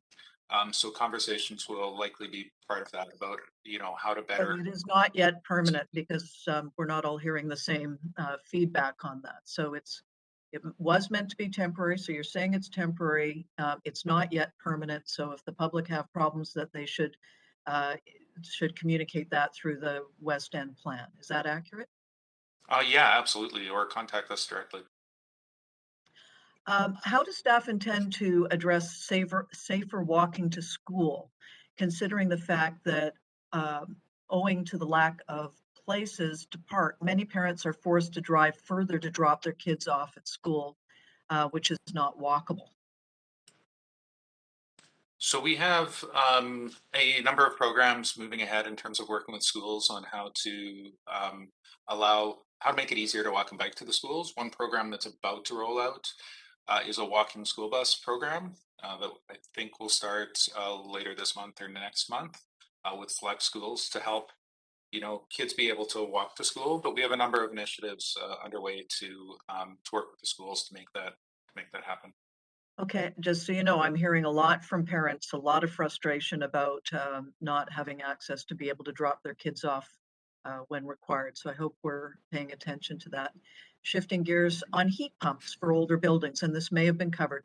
How does staff suggest that homeowners switch when they have hot water radiator systems which do not easily or economically convert to heat pump? Point of fact, I've heard that people have looked into this and it's tens of thousands of dollars to convert from hot water rads to heat pump. And you basically have to tear it out and put in a whole new heating system. Let Sean Pender take that question. Great. Councillor Hardwick, this is related to the mayor's previous question about why we don't just ban gas. In some circumstances, going to heat pumps with current technologies could be expensive and very challenging, and that's why we think it's important as we advance regulations and requirements that we still make available for those homes where this is very hard a gas option. Okay, great. Sorry, as I said at the beginning, a bit of a challenge getting on here right now. And I don't know where I am in my timing. You have 1 Chair. minute to go. Okay. What have staff learned from the experience of putting so much time and effort into putting forward the parking permit plan that was rejected? How will you use this income to inform future measures, particularly the transport pricing plan, which will no doubt be the most controversial measure of all of the SEEP initiatives and subject to much resistance and concern about how it will impact affordability and livability? Just 15 seconds, please, Matt. I think Lon Leclerc wanted to take that question. Or I can take that quickly.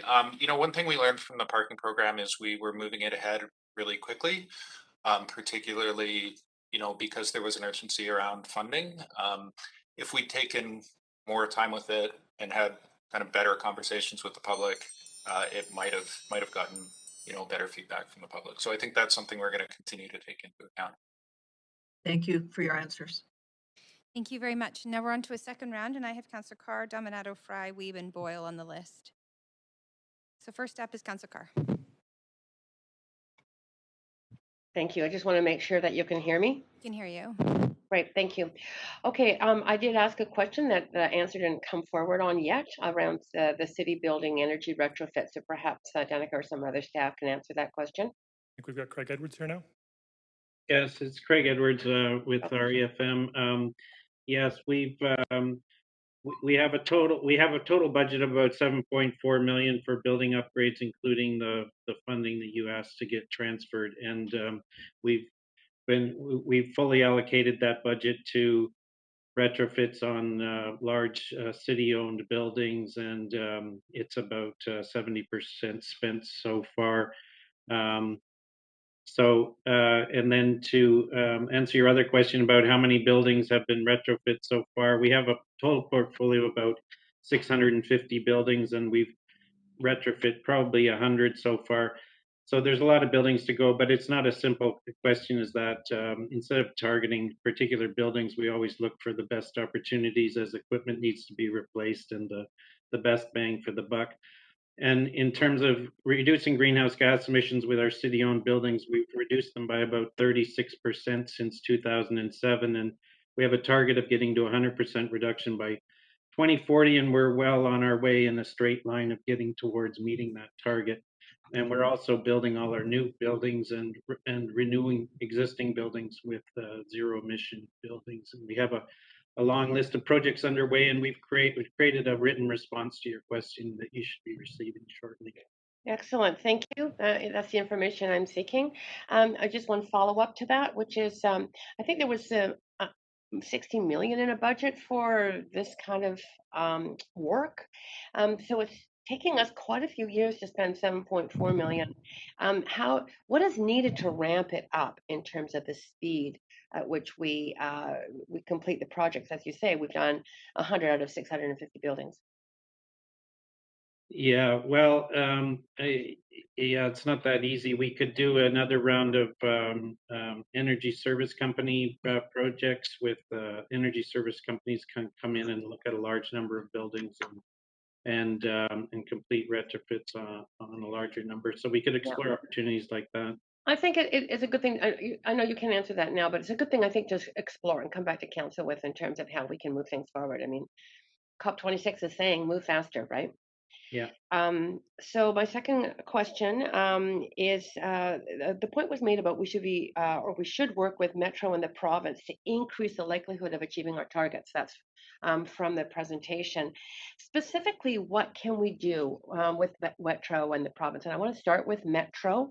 Metro, as you know, has the authority and responsibility for air quality, including air emissions. We've been able to put fees on air emissions, such as off-road diesel engines. Is there any way that we can work with Metro, for example, on those kinds of measures, including potentially a charge for embodied emissions if a building is, instead of deconstructed, demolished? Can start with that question anyways. I think definitely we want to be exploring all those opportunities with Metro and the province in terms of their ability to sort of implement fees, particularly when you look at industrial sources of emissions where we have limited jurisdiction in the City of Vancouver. Really important to be working with Metro as partners and encouraging them to implement those pieces as ambitiously as they can. Yeah, I think that we just ramped up fees quite considerably at Metro at our last meeting. But I'm looking at gaps, and one of the gaps that we have is in the demolition instead of deconstruction of buildings. And if there was a disincentive, just as on the off-road diesel engines, there was a disincentive to own a really badly polluting one. If there was a disincentive to demolish rather than deconstruct, that might be helpful. But let's talk about that further. I mean, after this meeting. Just 40 seconds, Councillor Carr. School streets pilot. I understand that it's not continuing because they couldn't find the volunteers. You know, what are the solutions for enabling that school street pilot to continue and added schools? Paul, do you want to take that? Yeah, so we really struggled getting volunteers for the program, as we told council about recently. We're kind of taking back our experience with the program so far, and are going to try to figure out how to make it more robust. Relaunch that. Probably not right away. We need to do some work on it, but hopefully later next year. Okay, program's not dead. In other words, you're gonna find some way. And we need to do more learning from other jurisdictions that have made it successfully, and look at how they've gotten volunteers and managed the program. Okay, thank you.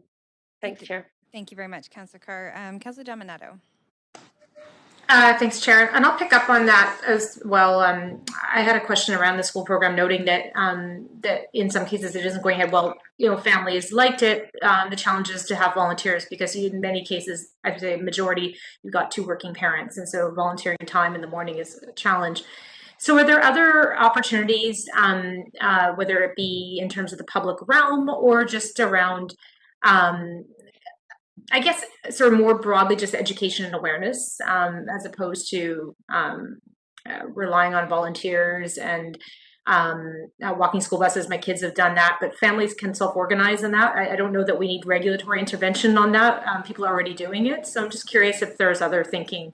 My kids' school has speed humps already all the way around the school. And most families are walking in many cases.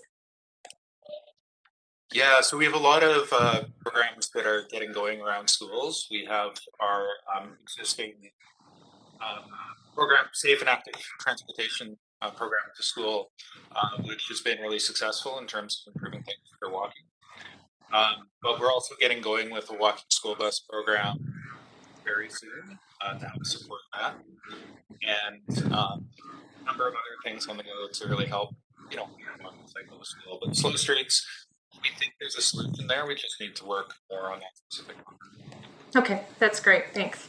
I'm curious if staff could provide an update on, there was, council gave direction to do further research around a local mobility pricing framework specifically for the downtown core and around the core.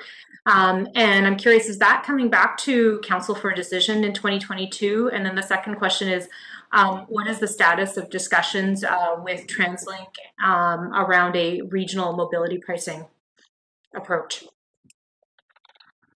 So in terms of the transport pricing program, we have just gotten a consultant on board and are just about to start conversations with stakeholders. And right now we're really in that investigatory stage, trying to understand what's important, some key folks, starting to understand what we need to be looking at forward, and to bring it back to council with an update in 2022. I'm just going to let the staff member know, Councillor Dominato, I've paused your time. We're having trouble hearing you, and maybe just keeping the microphone closer. We're hearing some fading in and out. It's hard to hear your response. Great, is that better? It is better. So if you'd like to continue on.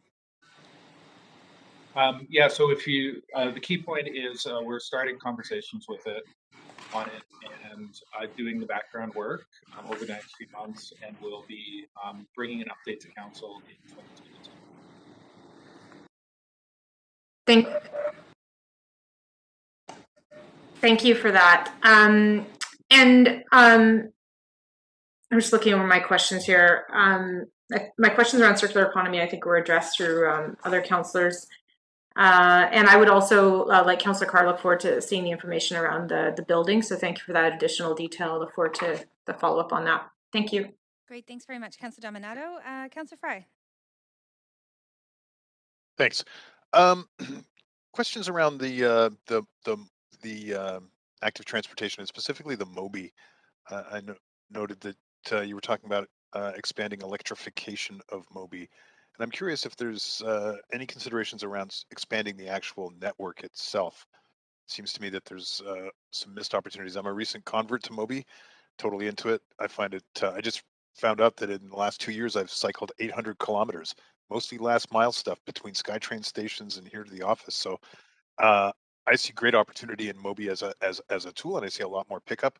So I'm curious how we are planning to expand the MOBI network, expand interest in using MOBI, and not just the electrification, which I'm not even convinced is the best move. Curious to hear a bit more about that.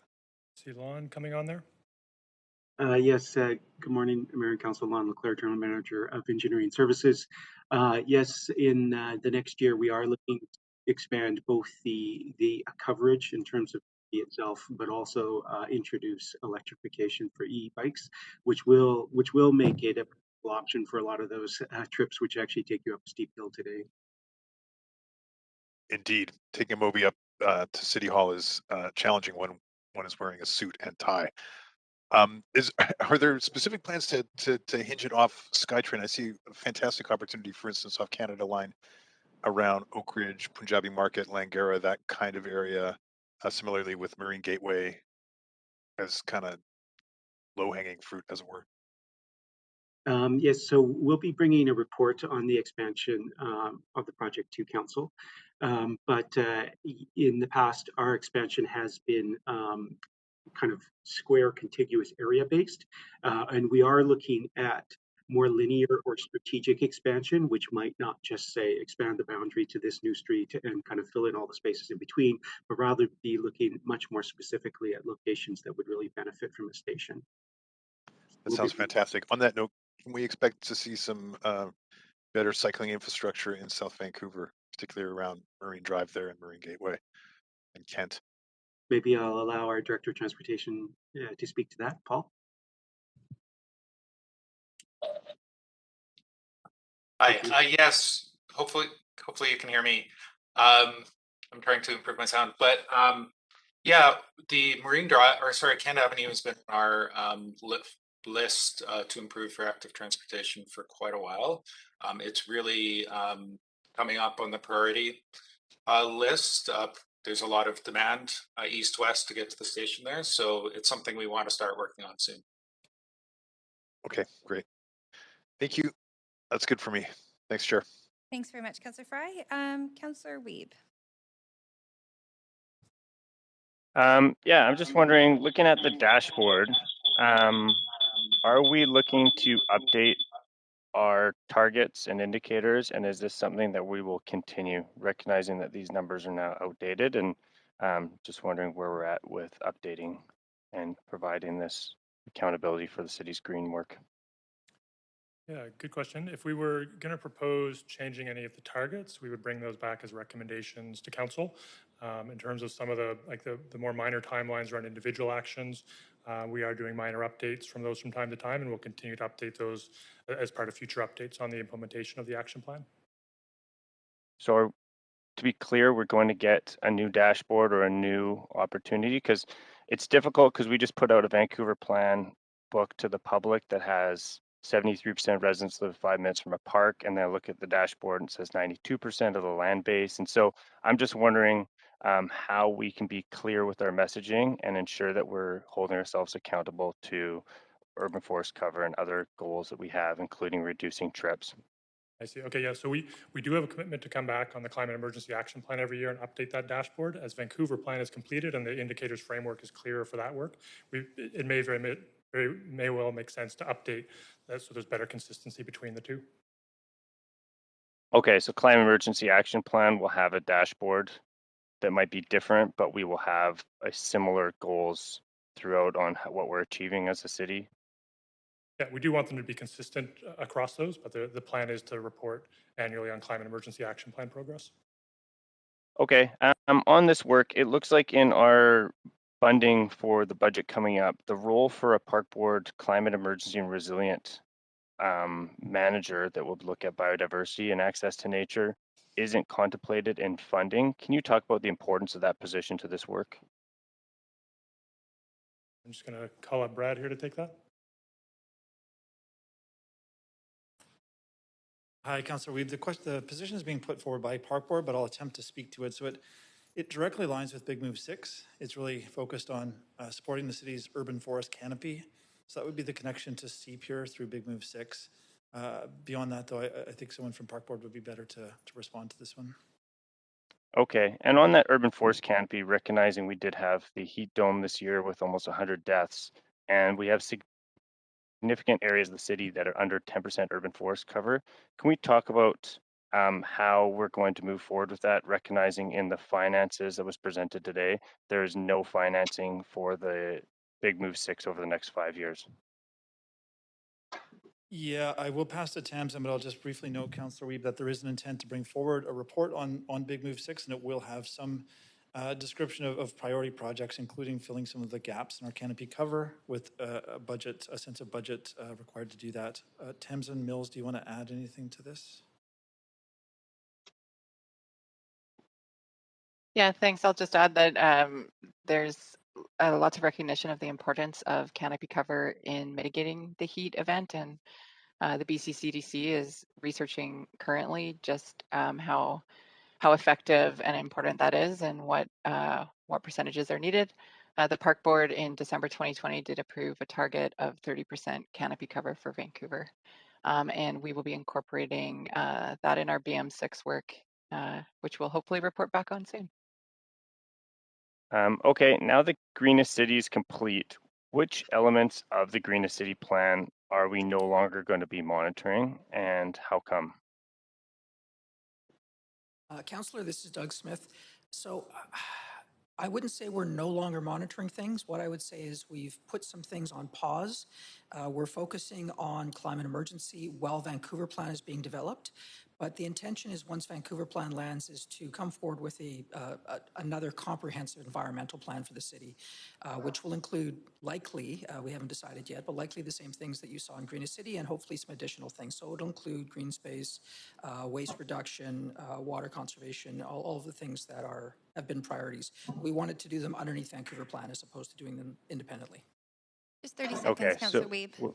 Okay, so quickly, so we put on pause our environmental plan until Vancouver plan is set up and focusing on buildings and transportation with the climate emergency in the meantime. Is that correct? That is correct. Okay. A little concerned about that. Thank you. Appreciate the answers to that. Thanks, Councillor Wiebe. And Councillor Boyle, over to you.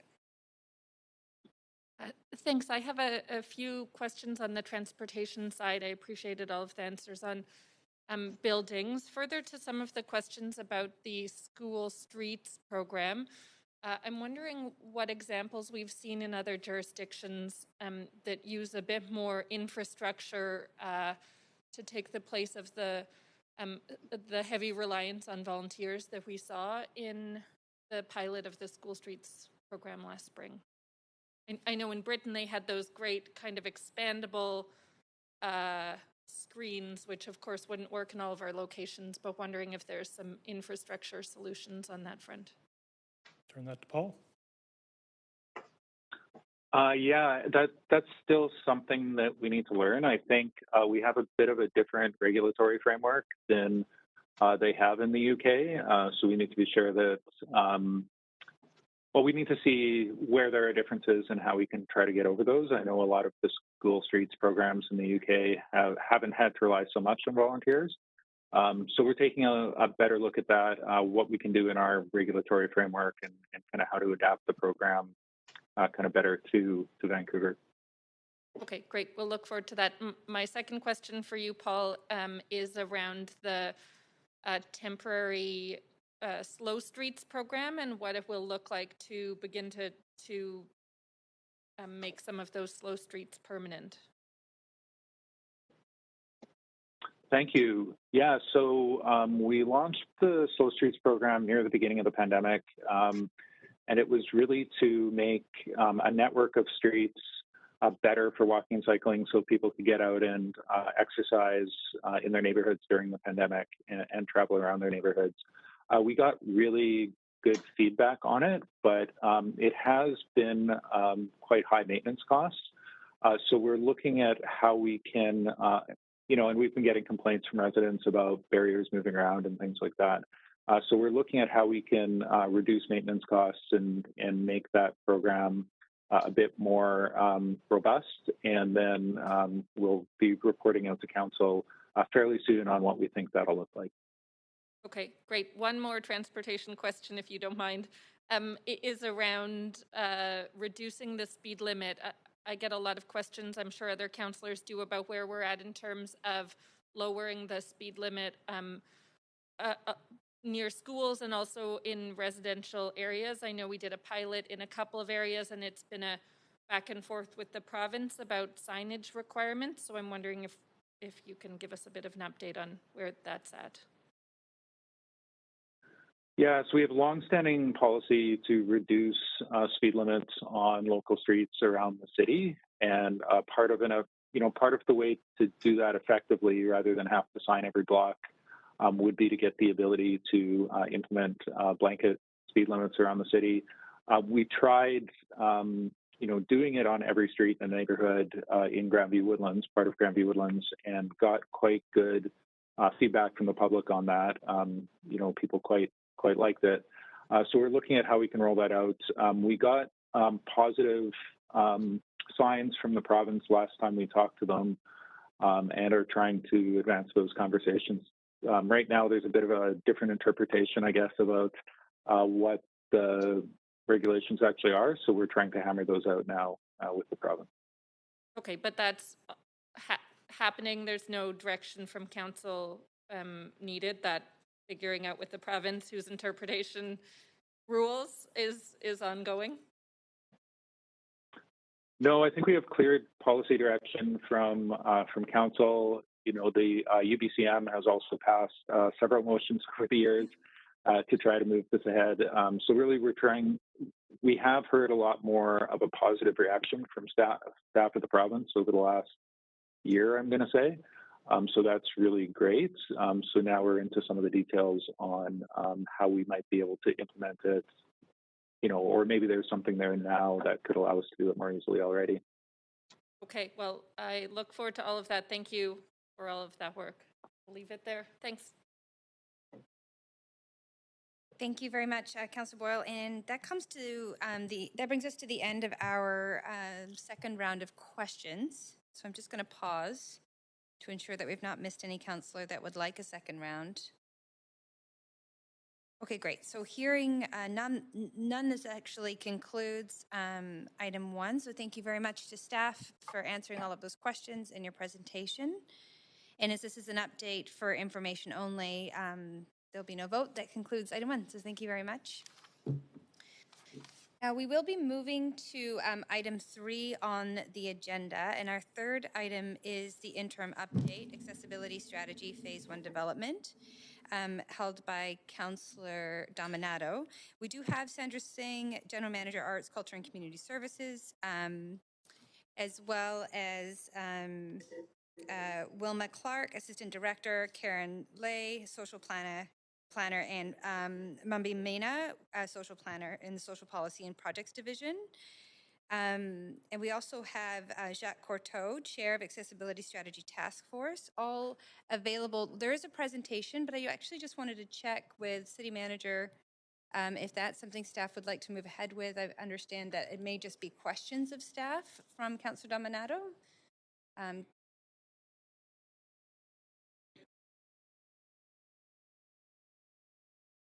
Right, and City Manager is, while the City Manager is just moving to a working microphone, just pause for a second. Thanks, Chair. So yeah, we do have a presentation for council and are happy to proceed with that or to forego it at your discretion, of course, and just address questions. But we do have staff. Sandra's here, and the other staff will be here shortly to present. Okay, excellent. Well, I will actually just pose that question to councillors if they would like to see the presentation. And that was Councillor Weeb asking to see the presentation and others, so we are going to move ahead. So, point of personal privilege. Yes, Councillor. I don't know, where am I going to view that, because I'm not hooked into the council chamber right now. Will it be on the WebEx? It will be on the WebEx screen. Yeah. Great, thank you. You're welcome. Thank you for the question. So I'm going to ask Sandra Singh to join us, again, General Manager, Arts, Culture and Community Service, to introduce the presentation and the report. Good morning, Council. My apologies for the delay. We thought there might be a bit more time on the previous item, so staff are just on their way in. So we're very pleased to be presenting this with you, report with you this afternoon. I'm just going to take a moment and pull it up, and again, I'm very sorry for the delay.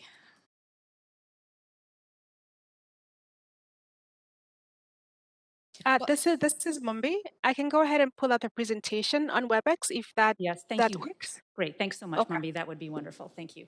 All right. Okay. So good morning, Council.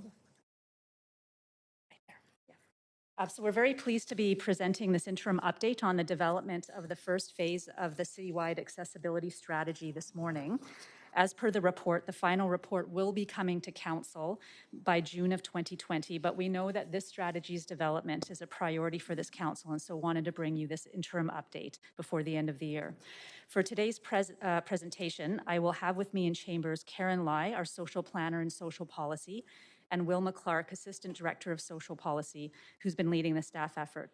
We're also joined on WebEx by Mary Claire Zach, Managing Director of Social Policy and Projects, our Social Planner, Mumbi Mena, and members of the Accessibility Task Force, including the Chair, Jacques Courteau. While ACCS is stewarding the process to develop this strategy, because this is a citywide strategy, every department in the city is represented in our internal working group. There are too many to name here, but I would like to thank them for their engagement and enthusiasm for this work, and do want to recognize in particular the partnership with the city's equity officer, Aftab Irfan, and also the leadership of Paul Storer, Director of Transportation Services and Engineering Services, who has been supporting this strategy. And I'd like to recognize him for his leadership over the years, and also he's the staff liaison to PDAC. Importantly, I would also like to recognize and thank the members of the Accessibility Task Force for their leadership, guidance, and support in the ongoing development of this strategy. They're working closely with our staff team. They inspire us and provide us great insights, and they're working closely to shape this developing strategy. And I think you can see their leadership, influence, and guidance throughout the work thus far. So I would now like to invite Karen to the podium to present the update. And we'll just take one moment, please.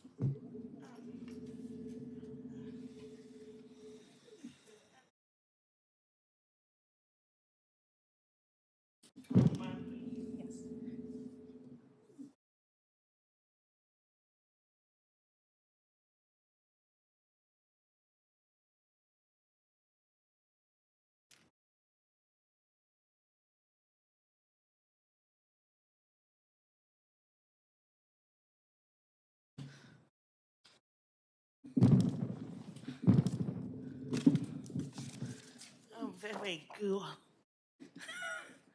Welcome. Take a moment to get yourself settled, not a problem. Okay. Yeah. Good.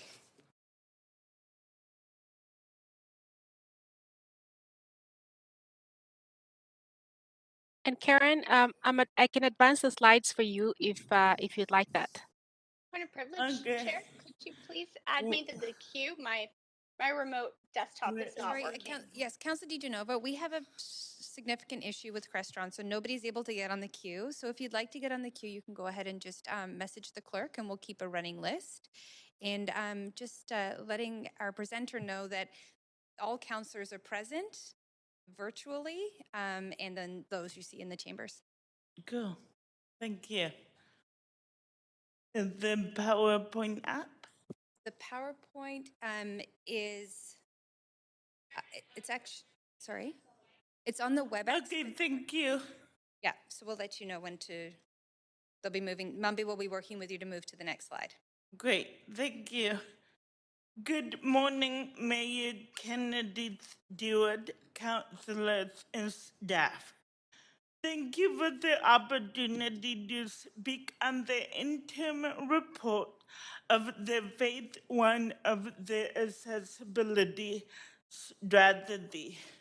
I'm here to represent my team, our team, and feel very supported by Sandra Singh, Mary Claire Sack, Manager of Social Policy, Wilma Clark, who oversees the project, and the Assistant Director of Social Policy, my colleagues within Social Policy, Mambi Mena, Juliana Tozek, and Kathy Bergen-Krive.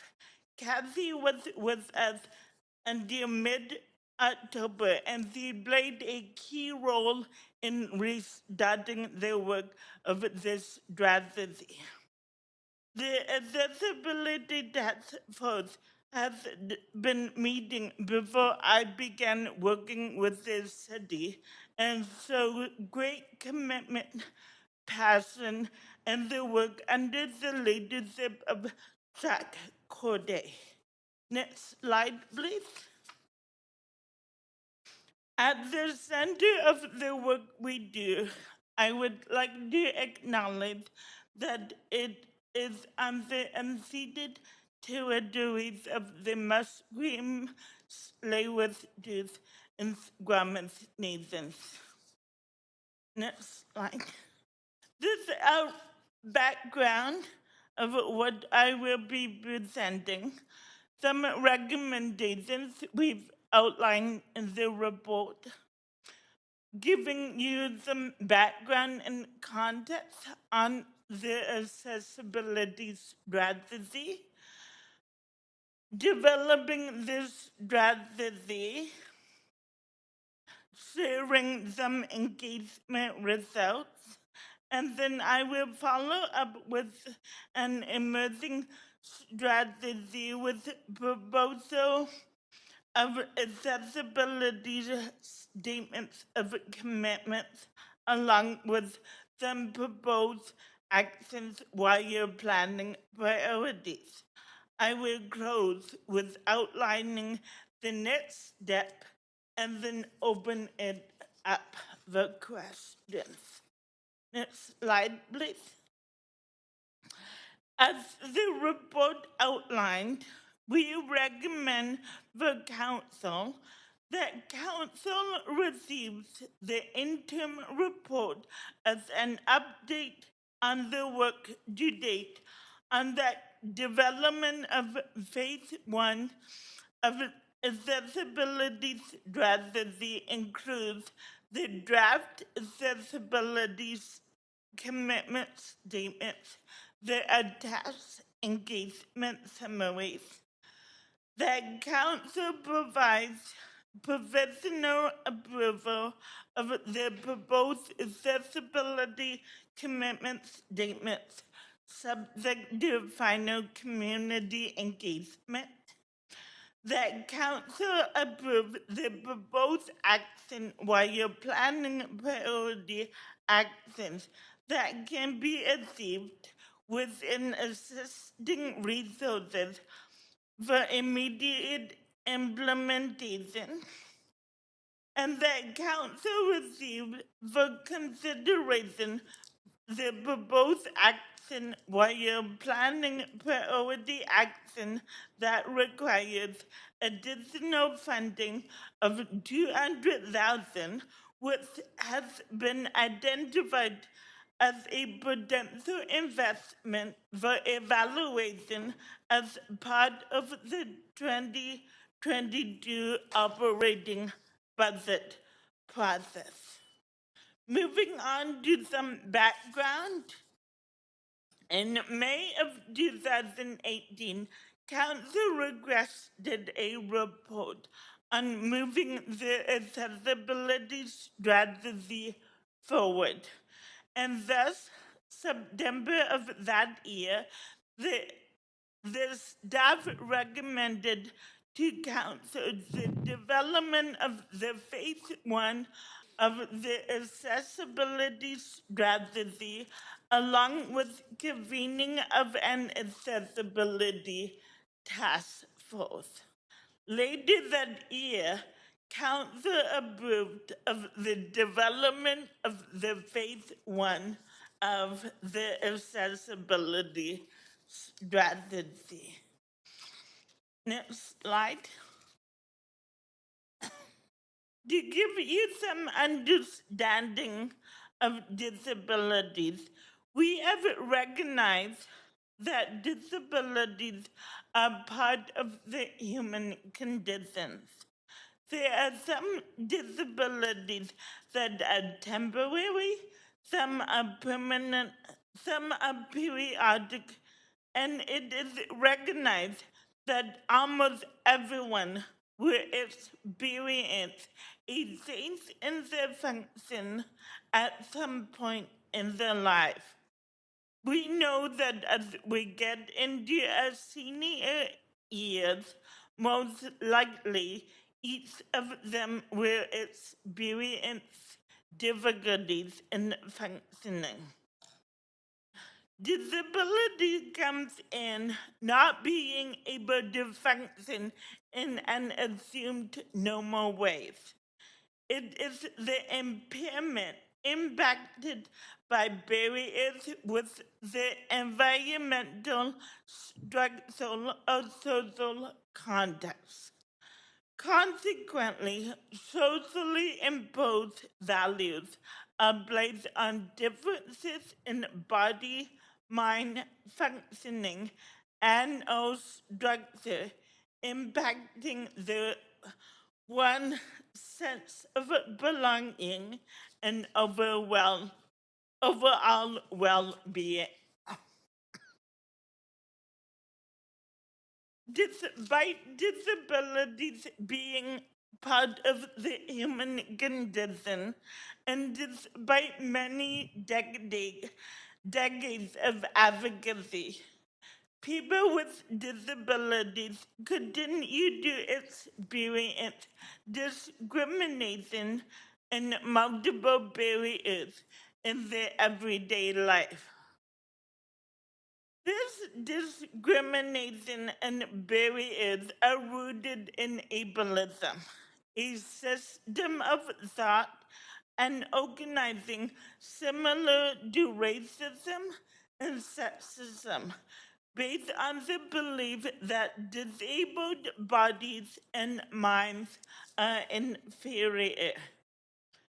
This belief is used to justify neglect, abuse, and disposal of people with disabilities who are seen as having less value, are burdensome and unprofitable in a capitalist society. Ableism is both overt and implicit and is deeply ingrained in society's attitudes, beliefs, social interactions, and within our organizational practices, systems and structure.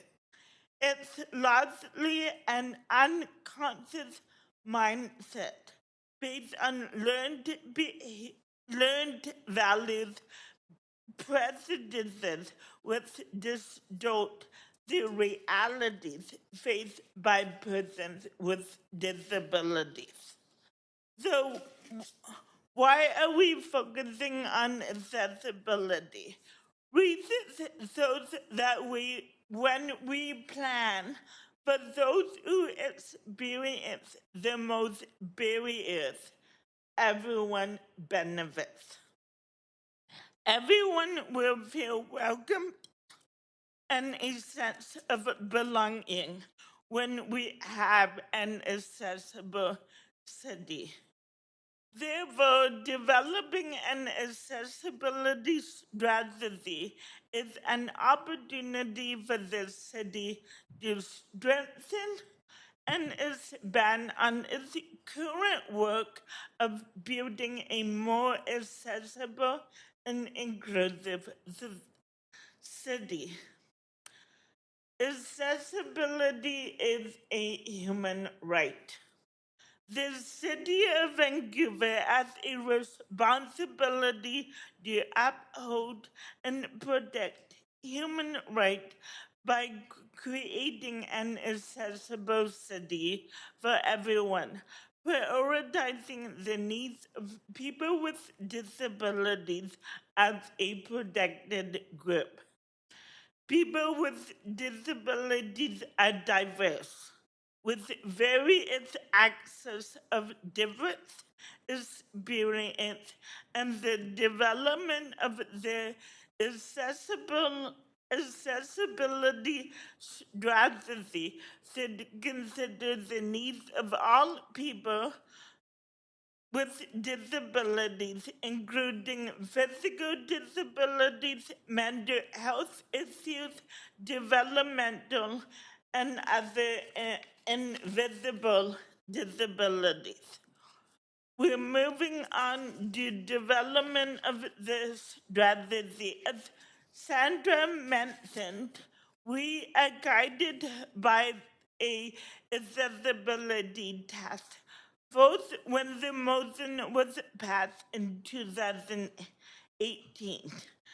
Ever since the beginning of 2020, the task force has been meeting regularly, guiding the work of this strategy. On behalf of the task force and the team, I would like to thank past members Mary Jo Federley, Nico Williams, Al Fowler, Anita Williams, Phoenix Winters, and Colleen McGinnis. We are grateful for their commitment to accessibility. May I just ask for a quick pause as we're right up against noon? I just ask for a motion to extend.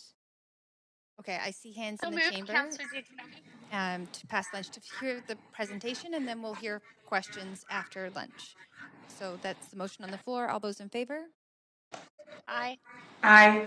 Any opposed? Great, thank you. Please continue. Thank you.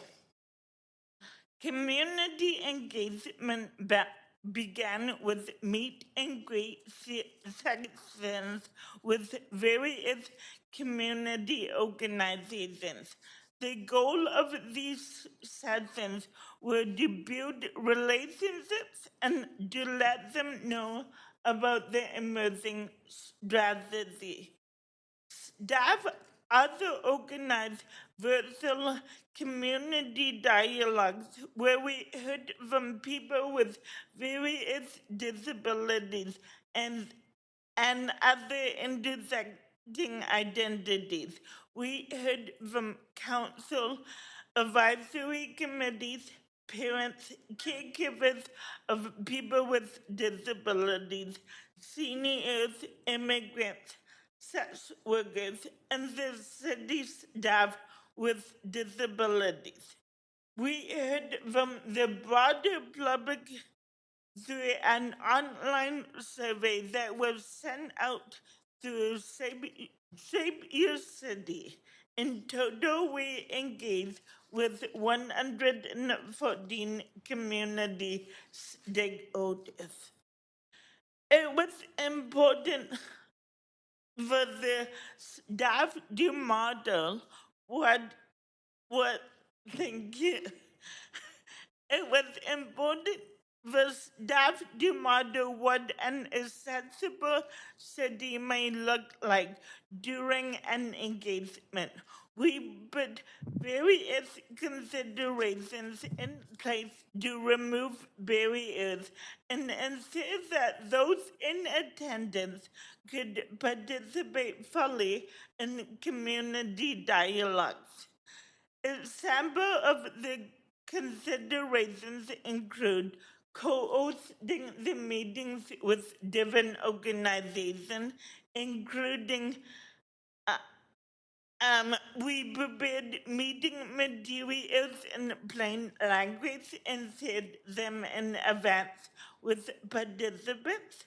ASL and closed captioning was included in all dialogues, and each meeting began half an hour early to allow participants to figure out the technology and to make sure everything works. And then staff prepared summary reports and distribute them to participants to review, validate that we accurately captured their insights. During the engagement, participants shared stories about the challenges they face every day, including physical, social, attitudinal, environmental, financial, and communication.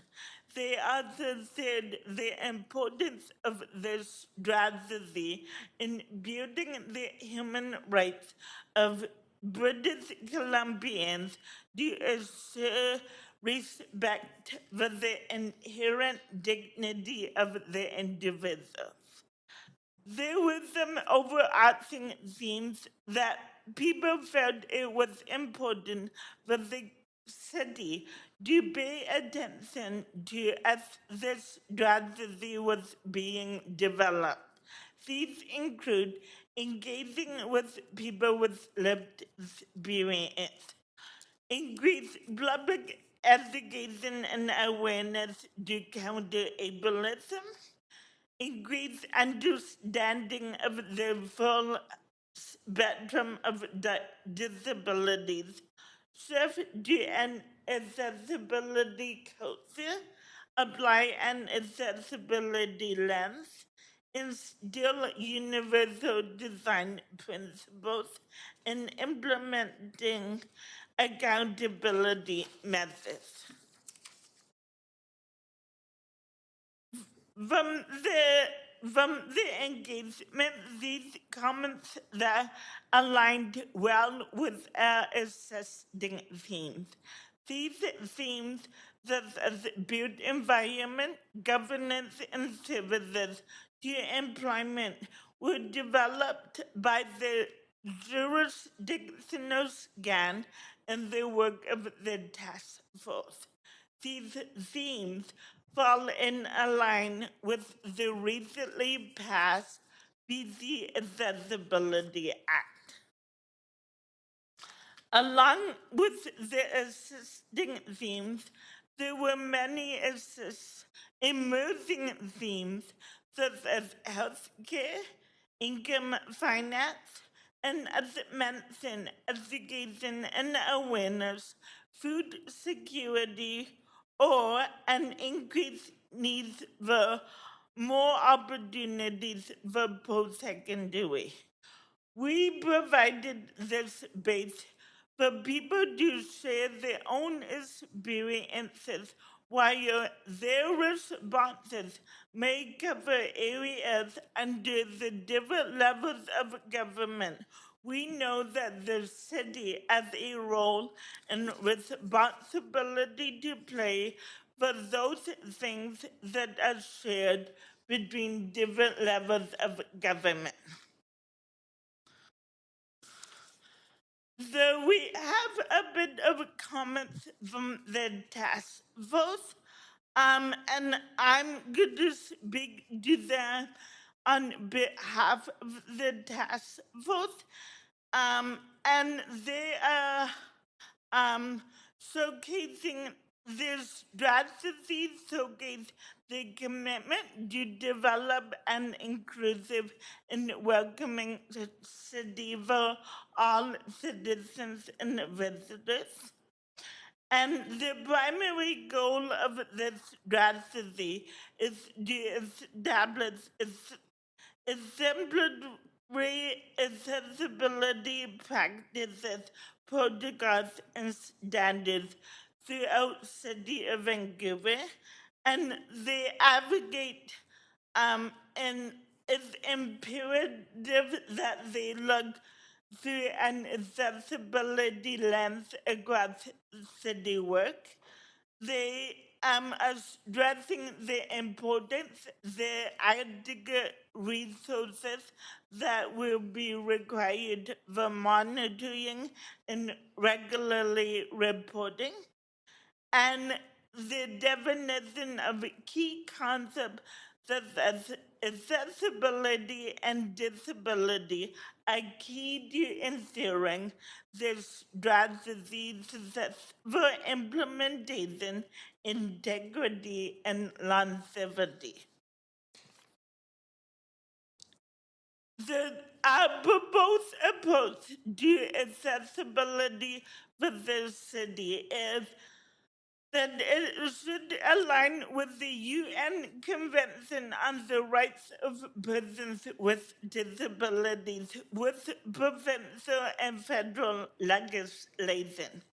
Further, the proposed strategy should be informed by disability justice and intersectionality lenses that prioritizes disability and considers how disability intersects with other identities such as age, race, gender, and immigration.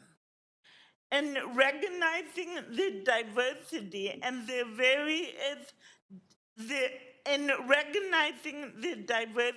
of various disabilities, staff recommend that city uses the words persons with disabilities to reference the complexity and intersections of this spectrum of multiple lived experiences. The following are the proposed accessibility statements of commitments. The City of Vancouver commits to respecting the rights, dignity, and independence of persons with disabilities over the life course. Fostering a safe environment where all people feel valued, included, and a sense of belonging. Creating opportunities for persons with disabilities to be involved in decision making and to participate in all aspects of city life. Demonstrating how the knowledge and perspective of persons with disabilities are integrated across all city processes, policies, and decision making. And listening to and addressing the needs of persons with disability in city programs, services, and physical infrastructure. During the engagement of the accessibility strategy undertaken to date, internal and external stakeholders have identified action while you're planning priorities that would help the city to address existing barriers to accessibility. We have recommended these actions that could have immediate impact. These actions, such as the development of an accessibility toolkit, inventory of accessible facilities, and an establishment of the NPO Cross Disability Network, do not require any additional resources. Staff are proposing the following 3 actions with corresponding budget estimates required to implement them.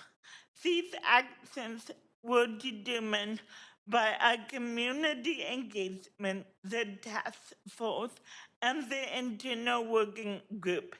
Actions that will have a big impact both internally and community broadly. First is the ongoing training for senior decision makers. It is clear that more awareness and education are needed to shift people's thinking about disability and to embed an accessibility lens. Second, using ASL and closed captioning in all city council meetings and PDAC. By incorporating this language into all the meetings, it will demonstrate that the city is for everyone, and everyone needs to have access to information so that they can contribute. They could be contributing members of the communities. And number 3 is the online public directory. Especially during COVID, it highlighted the need that more services are needed to support persons with disabilities.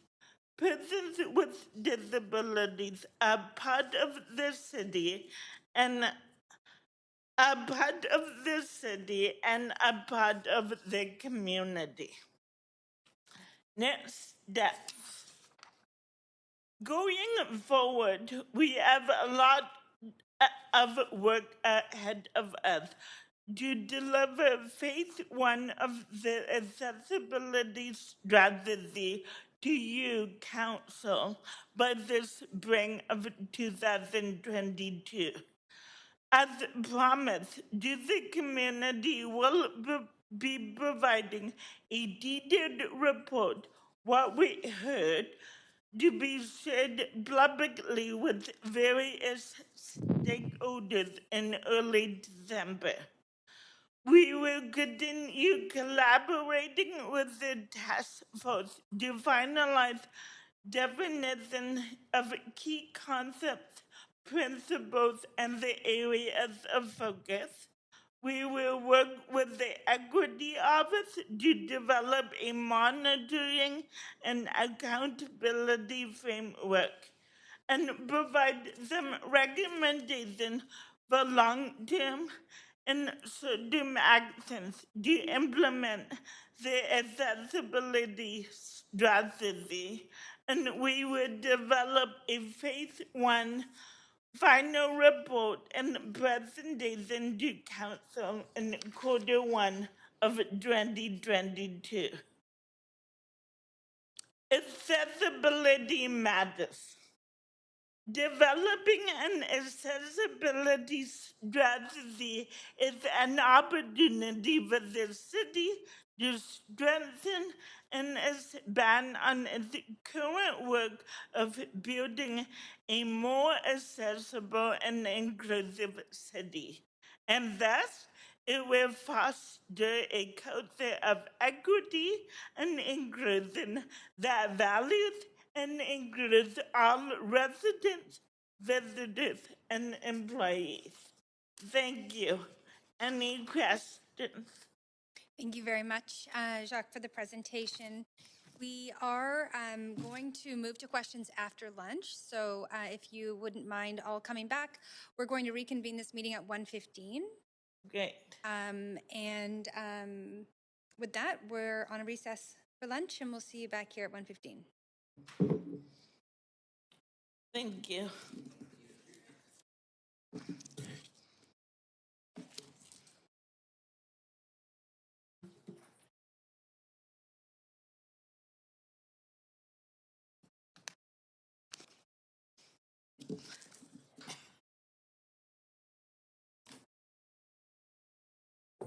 Yeah, no, that was good teamwork.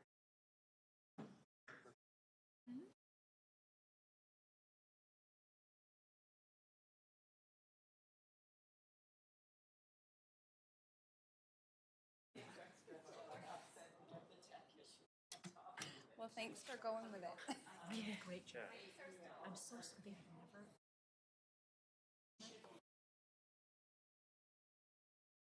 Usually there's like. So sorry. You did.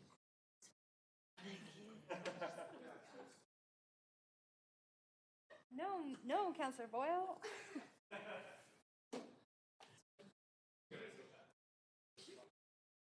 Yeah.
Okay, great.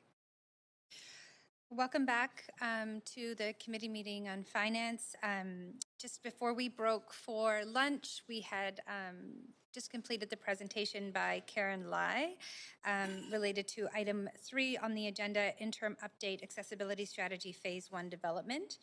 And we are at questions. So I'd like to, I'm actually going to clear the queue. We do have Councillor Dominato was first on the queue before we went to break, and then Councillor DiGenova, and then we'll go with the other councillors on the queue in that order, Councillor Swanson and Councillor Weeb. So Councillor Dominato, you have 5 minutes of questions. Thanks, Chair, and thank you for the update today. And some of my questions will be informed by feedback I solicited from 3 different individuals who identify as persons with disabilities. All 3 are in wheelchairs, and so I solicited their feedback. One of my questions is related to page 5 of the report with the plan to bring a final draft strategy to Council in Q1 2022. My question is, will this strategy include the multi-year action plan that's referenced?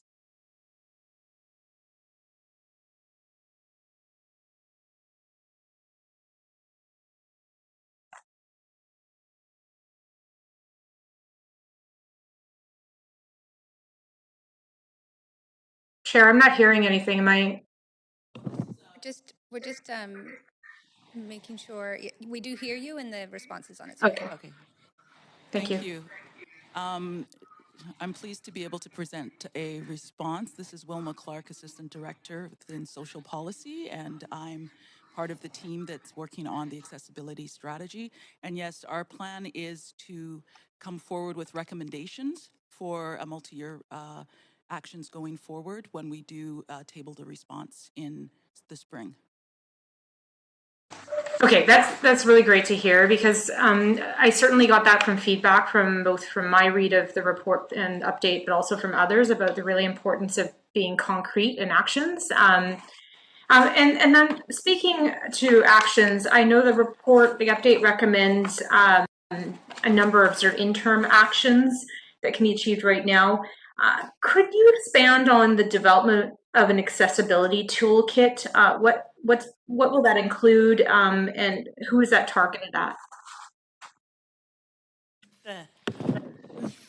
So we'll be working with an organization called City Studio, who does a lot of work with municipal government. So, and we thought this would be a great way to use young students in planning accessibility toolkits, and then they can have their practice of what is accessible city, look at their best practices, and then come forward do this staff do what they've discovered. So we'll be working in partnership with City Studio. And if I could add to Karen's response, we are also working with UBC Sauder School of Business. So City Studio is working with students coming from that program. And what they are doing is they're interviewing members of our internal working group, which represents departments across the city, to identify what sorts of tools would be helpful for our various departments in implementing the strategy. So that work is underway right now. Okay, thank you for that update. I want to speak to, it was identified in the community engagement, and it's also referenced in the report around the importance of an accessibility lens. We talked about an intersectional lens, but could you describe what our approach is today in terms of our departments of applying an accessibility lens in the absence of a strategy? Because I think this work has obviously been underway for several years, but I have some concerns about the lens being applied currently in our day-to-day work. So I'm curious if you could describe that. Well, I think the main purpose of this accessibility strategy, very similar to the purpose of the equity framework, was to bring together under one umbrella the various activities and initiatives happening across departments. So I don't know that at this point there is one unified lens. I know that there has been some work in departments around universal design. And on our working group, each of the departments have been talking about the various pieces of work that they are doing currently to implement accessibility within their work. But again, there is not a unified lens at this point, which is the purpose of pulling together the framework that we're currently working on. Okay, thank you. I appreciate that. Another question that's come up is in terms of in developing the goals and objectives and the accountability. I assume there'll be an accountability framework that accompanies the draft strategy and the multi-year action plan. Will that accompany the report out in the new year? Yes, the goal is for us to develop in partnership with the Equity Office a monitoring and accountability framework that will be a part of the report coming forward. Okay, great. And sorry, I just don't know what my time is, Chair. Councillor Dominato. Okay, can I move for a second round? Or someone else could? Yes, you are out of time, but perhaps somebody else will move that on your behalf. Thank you. And I do see Councillor DiGenova on the list, but I believe she has an LOA. So I'm getting a nod from the clerk. So we'll move on to Councillor Wheat. Yeah, thanks a lot for the presentation. The first question is on urban building designs, recognizing there's reports that came to us in 2014 that didn't get approved at council, looking at accessibility of access and visibility of a certain amount of units on new developments. And I don't see in the groups working as leads the building permits and licensing. So I'm wondering where that work is included in this accessibility strategy. Well, we do have that group represented on the internal working group, infrastructure, building infrastructure is one of the focus areas. So my assumption, and I will make sure that that's included moving forward, is that that will be a part of the discussions and will be incorporated because the built environment is one of the areas of focus. Built environment, okay, thank you. Second one, accessible facility maps for all civic facilities. It looks like Park Board's going to be the lead at looking at their projects. And I know in 2015, there was a motion passed that they would have all of their recreational facilities mapped so that people could go online and see the accessibility drop-offs and where to move. I'm wondering if REFM will be included in that work, if we could look at it on a citywide lens so that we can have all of our buildings properly mapped so that people do feel more, we remove barriers for people accessing city facilities. Right. Absolutely. I think the purpose of doing that mapping exercise was to ensure that it's a citywide sort of initiative and not just localized to one department. Okay. Next one. I know this is a lot of work by the Accessibility Task Force, and we have lost a couple members, and I really appreciate the leadership you're showing. Is there honorariums for the people that are on this committee, recognizing how hard they work? And I know there's a lot of time and commitment. I mean, this has been going on since 2018, so we have lost a few really good people. So how do we ensure that the momentum continues with all the amazing work that's being done by this committee to keep the momentum going as we see this Accessible City Task Force come to light? So I completely agree. The task force has been instrumental in guiding this work over the past years. And they are wonderful volunteers coming from basically our PDAC committee as well as the Seniors Advisory Committee. And the issue of honoraria has come up for those who may be interested in it. And for those who are interested, they've approached. So it has been offered as a recognition of the work they're doing. That's great to hear.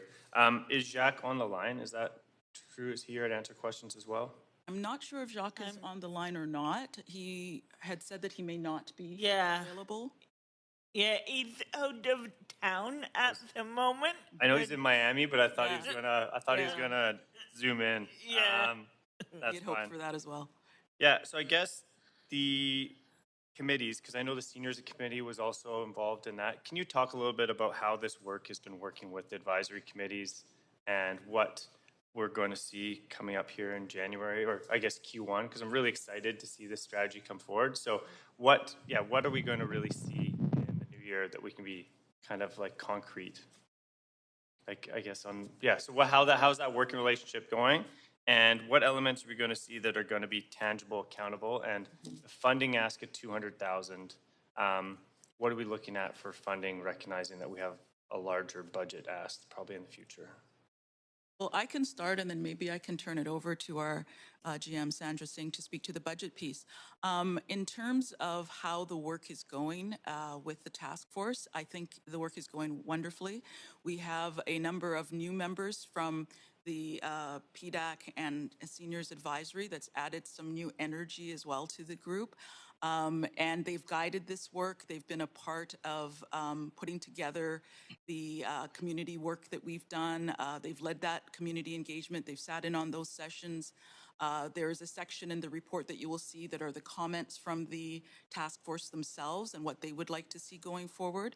And in terms of what we can expect going forward, as Karen had mentioned in her presentation, one of the pieces that we had committed to, both the task force and ourselves, was getting back to community with what we heard report from them, so that it's really clear that we have heard them and we've heard all of their issues and that we're bringing those forward to council. We are also, has been mentioned as part of the report, we're going to be working to put together the implementation plan, which will include the monitoring and accountability, which will include the a gap analysis and where we need to go, and will include multi-year action. So all of those things are coming, and yeah, we're excited about that. I also should mention that there were two. I'm sorry, Councillor, it is over time already, okay. So if we can hold that second part. Thank you very much. Next, we have Councillor Swanson. Yeah, thanks so much for a really good report. I have two questions. I've got a friend in a wheelchair who's absolutely beside herself because of the building code.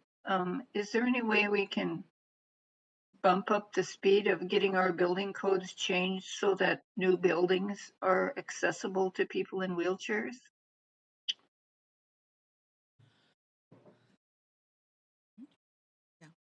Yes, that's definitely something that as we're doing our work with our internal working group that we can bring forward.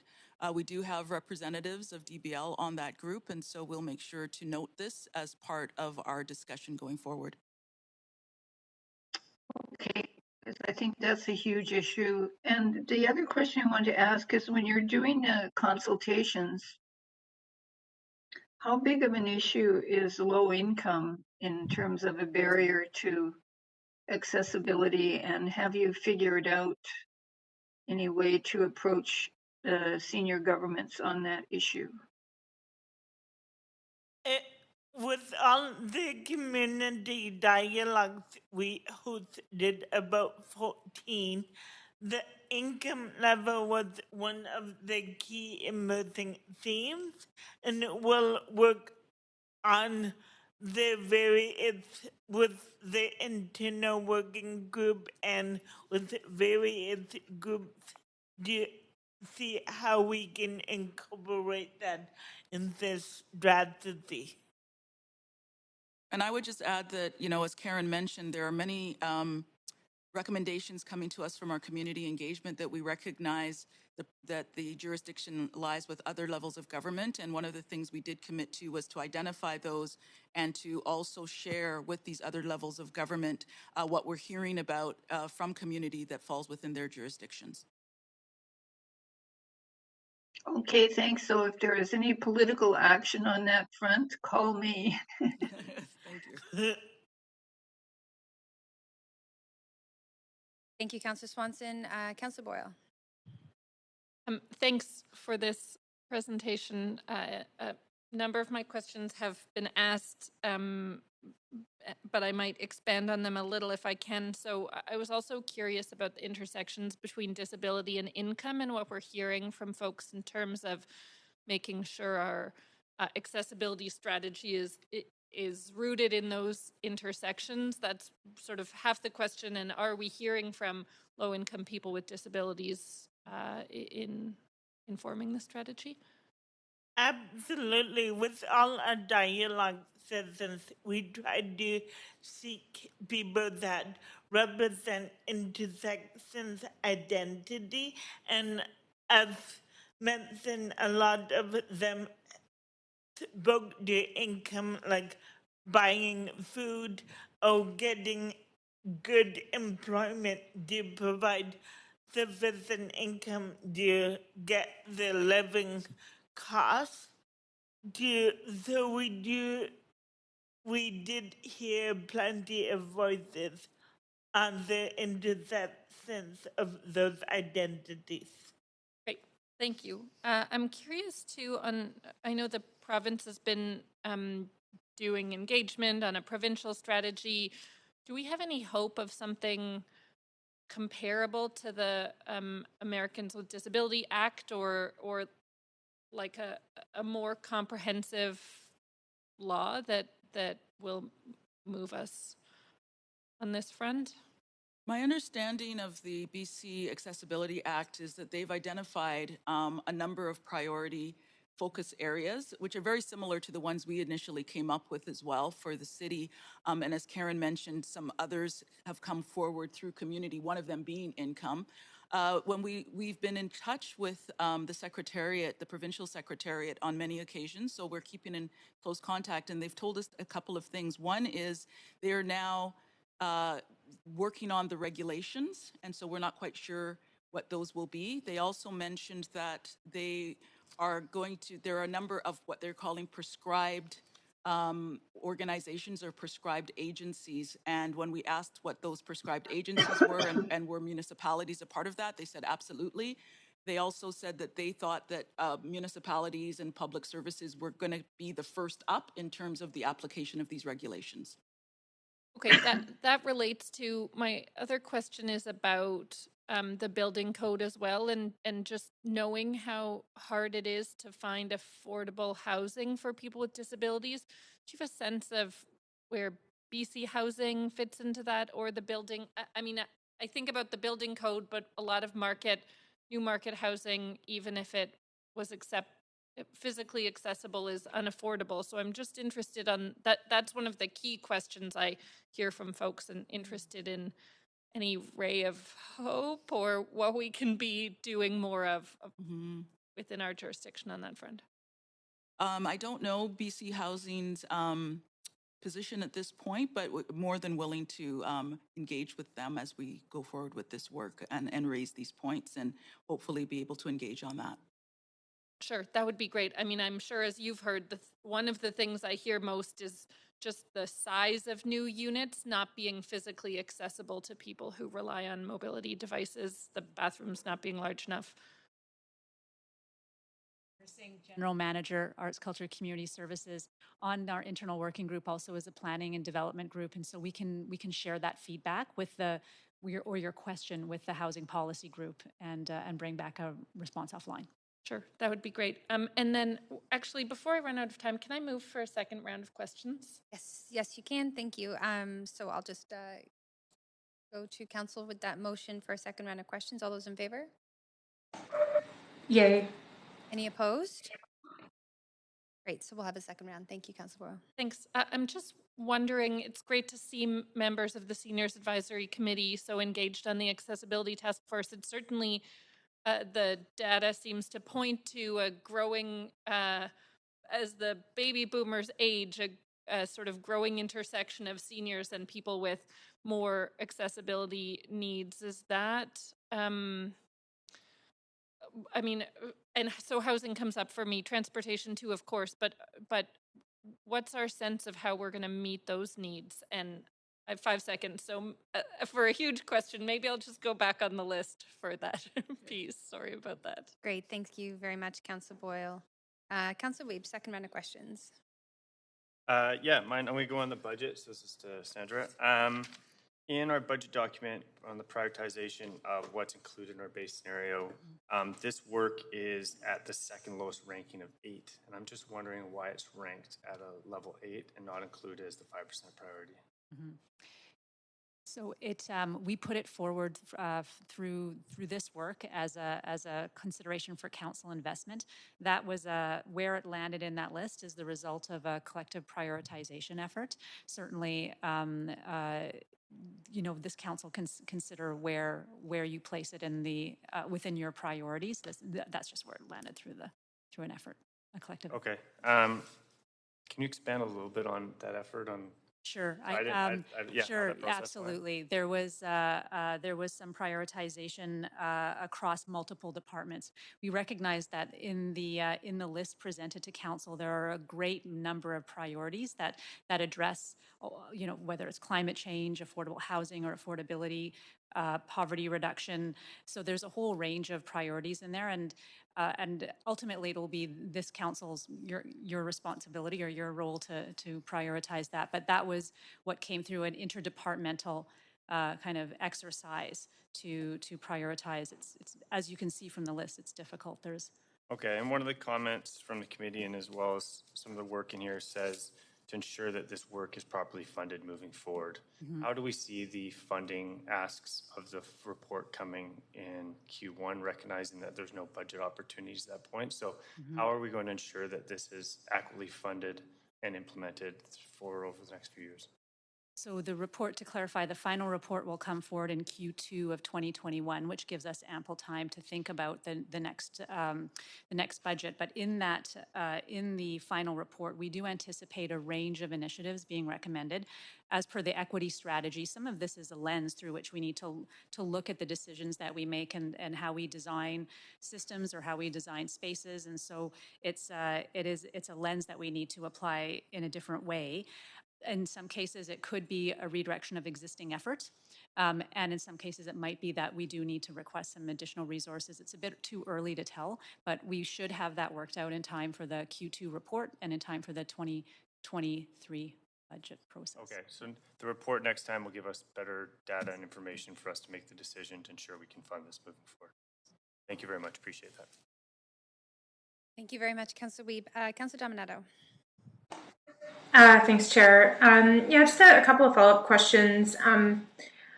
It's referenced in the report the federal government's focus on accessibility standards. I know this has been a long time discussion. Curious, in the past, Vancouver has adopted its own. We have our own building code. We have our own childcare guidelines. Do you foresee us going down the path of establishing our own accessibility standards, or do you think it's reasonable to look at what the federal and provincial governments come forward with and adopt those as standards for the city? Yeah, I think that's quite reasonable. I think the part of the reason we've been staying in touch with the provincial government and what they're doing and looking at the federal government is to ensure that ours aligns with what they're doing.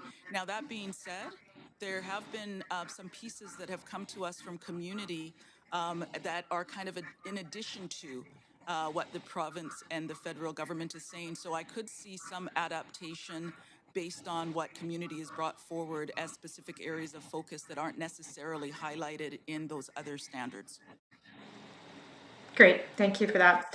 And then curious if the task force, in light of the fact that there's now a subcommittee of council that's focused on the working relationship with the city council and the city and the school board, if there's going to be conversations there, I understand that about 1/3 of schools are not accessible. And not talking just about children, but for parents who are dropping off their kids who may be in wheelchairs. And if there'll be some conversations taking place through the task force and the subcommittee that's been struck.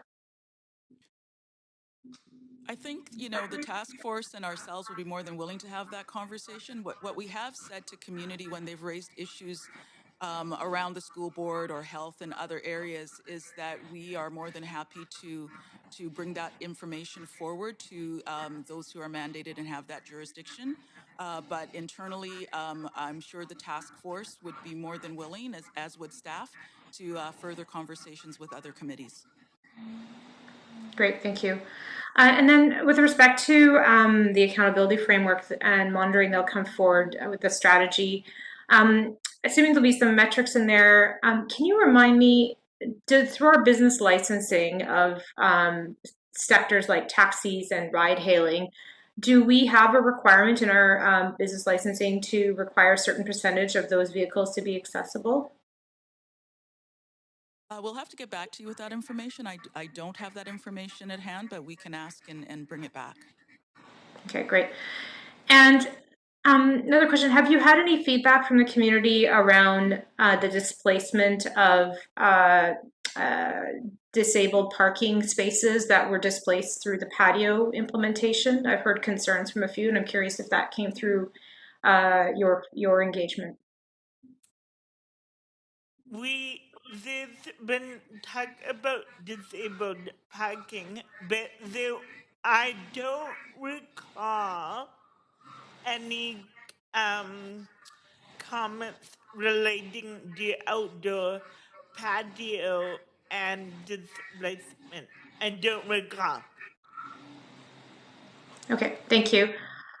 And also curious if in the conversations, the subject of snow removal came up through the community in light of particularly sidewalks, recognizing I know homeowners and property owners, commercial property owners are responsible for sidewalks, but it is hit and miss and inconsistent. Has that come up as a subject? There were a couple of comments relating to not snow removal, but garbage pickup and bringing down recycling and sort of the household duties of getting help from the city relating to that. So maybe that may fall the same lines as snow removal. And we can bring these issues back to the task force for their input as well. And I should also mention that while it might not have been specific to snow removals, sidewalks and curb cuts and accessibility on sidewalks was one of the big themes that came through all the community consultations. Yeah, I can imagine, and I appreciate that. I know I'm coming up to time, and so maybe I'll make some comments when we move the recommendations. Thanks. Great, thanks very much, Councillor Dominato. Councillor Boyle. And yes, if you could rephrase your question just for anyone who's just tuning in, that'd be great. Yes, actually, as I listen to other questions, I mean, I really am just interested to hear if there's additional work we anticipate or conversations with the province or BC Housing around this growing need as baby boomers age for more accessible housing options for them. I imagine it's a piece of the Vancouver plan and all of these strategies intersect. So certainly on my radar, but happy to hear if there's more council should have on our radar in terms of the accessibility strategy and other policies we're looking at in terms of that growing demographic. Absolutely. So as Sandra mentioned, we do have a housing policy group that is also part of our internal working group and connects with BC Housing. So we'll definitely be bringing this back to them. And if there are some pieces, we can provide an update to council at a later point. Okay, great. Really appreciate all of this work. And that's all for me, but I'm happy to thank you very much. The recommendations if... great. You're moving the recommendations? Yeah. Okay. So that is great. We will go to debate and decision.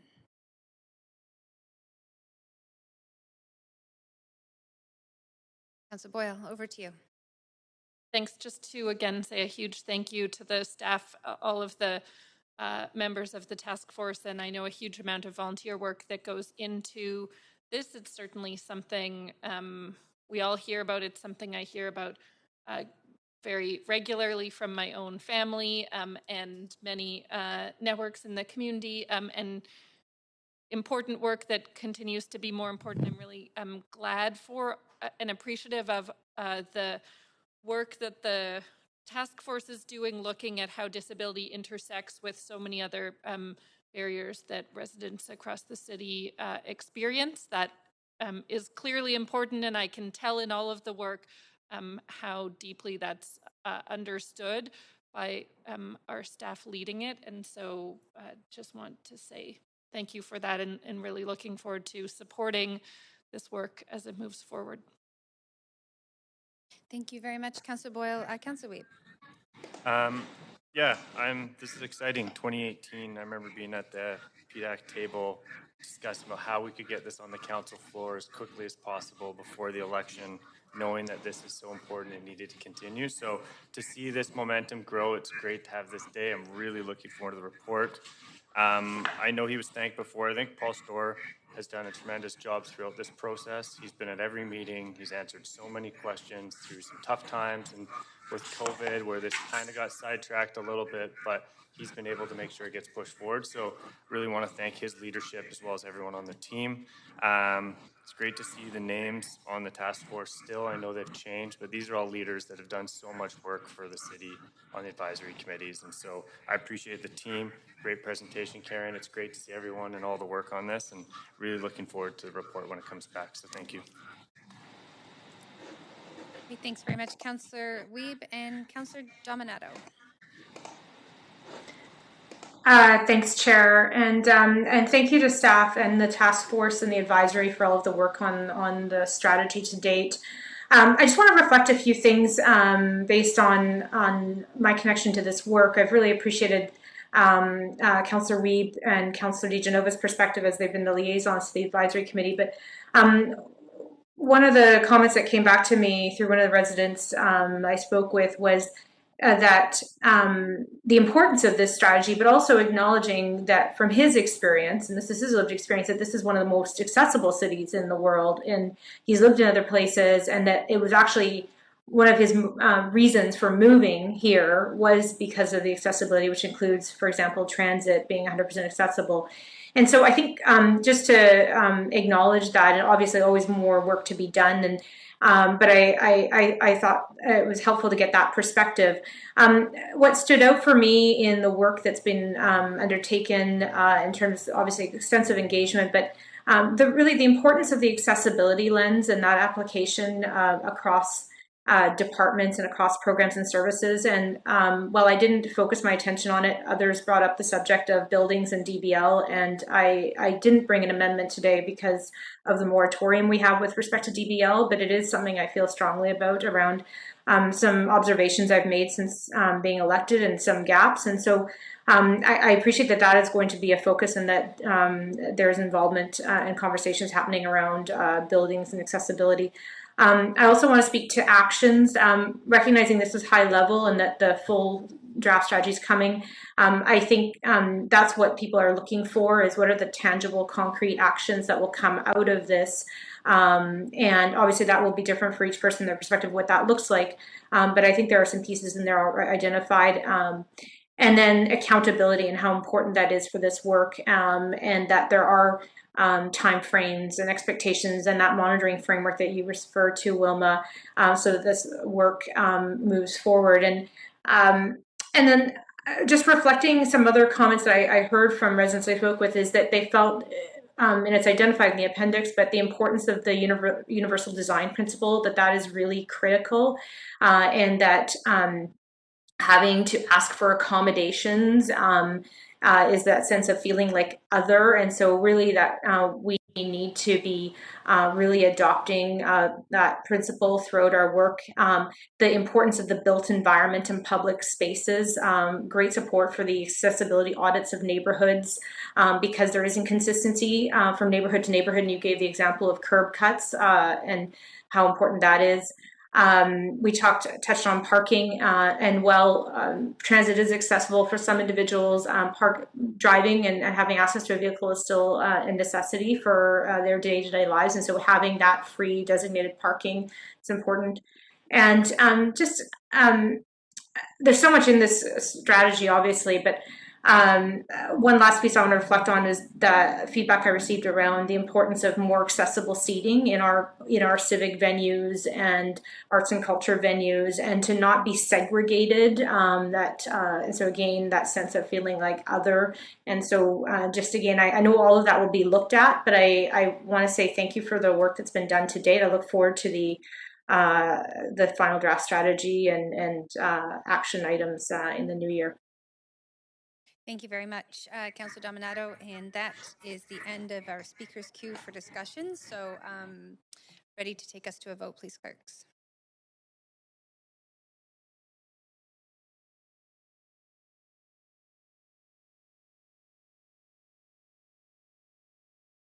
And that report has passed with unanimous support. So thank you very much to Karen for presenting and the team. Thank you very much. So we'll be moving over now to a referred item. We have one item on the agenda and that was referred from yesterday's council meeting in order to hear from speakers. The referred motion is item 4, previously motion B3, plant-based purchasing savings for city and climate, which was moved and introduced by Councillor Fry and seconded by Councillor Boyle. So we'll now hear from speakers on this motion. Speakers heard by phone will be patched through by a moderator when their turn comes up. In-person speakers will be admitted into the chamber when it's their turn to speak. So I think right now we have our callers joining by phone. So I'm going to start by calling on speaker number 1, Emily Pickett. Hey, hello, can you hear me? Hi, yes, we can hear you. You do have 5 minutes to speak to council, and I note here that it says you're not a resident of Vancouver. Could you confirm if you're a resident? I'm not a resident. You're no, not. I'm the campaign director with the Vancouver Humane Society. Great. Okay, thanks very much. You have 5 minutes to speak to council. Please go ahead. Great. Okay, I'd like to start by thanking you for the opportunity to speak in support of this motion. Like I said, I am the campaign director for the Vancouver Humane Society, and VHS has worked for a number of years now to support change toward a more humane, healthy, and sustainable food system. We've worked in collaboration with close to 20 secondary and post-secondary schools, as well as healthcare facilities throughout the Lower Mainland, to improve public access to plant-based options through initiatives like Meatless Monday. We also participated in the City of Vancouver's recent Food Solutions Lab, convened in response to the city's climate emergency declaration. Our food system and animal agriculture in particular is a principal driver of air and water pollution, water scarcity, land degradation, species and habitat loss, and intensive animal farming, commonly referred to as factory farming. Animal products generally have a larger environmental footprint and are more resource intensive than plant-based foods. And a growing body of research and scientific experts reiterate the importance of shifting our food system and consumption toward less animal products and more plant-based foods. In fact, this transition is necessary if we are to meet our international climate change commitments and to prevent dangerous levels of global warming, as well as to feed a growing human population. And it's going to take government action at all levels to support this crucial shift in our food system. Experts have pointed to the fact that while cities may not produce large amounts of food within their boundaries, they are major centers of food consumption, and they can utilize their purchasing power and set policies that support much needed food system change. And we know that food consumption makes up nearly half of Vancouver's ecological footprint, 98% of which is linked to the land and energy used to produce that food and animal products in particular. So with all of this in mind, it's really exciting for us to see the connection being made in the city's climate emergency action plan in terms of acknowledging the benefits of shifting to more sustainable plant-based diets. As referenced in the motion, VHS's recently commissioned report examines current food purchasing strategies associated with the City of Vancouver, including direct spending such as catering contracts for city-run events and meetings, as well as indirect spending, so wherein the city provides food-related funding or has input in other municipal food-related spending. The report itself proposes 3 alternative food purchasing models that effectively replace 20% of animal-based foods purchased with plant-based alternatives. And the 3 options really vary and provide flexibility depending on what the city's main priorities may be with this, whether that be sustainability, financial efficiency, and or social responsibility. Polling in recent years has consistently reflected growing support among Canadians, and particularly so amongst British Columbians, for diet change toward less meat consumption. A survey following the release of the updated Canada Food Guide found that 53% of British Columbians saw consuming less meat as a protein source as a positive choice.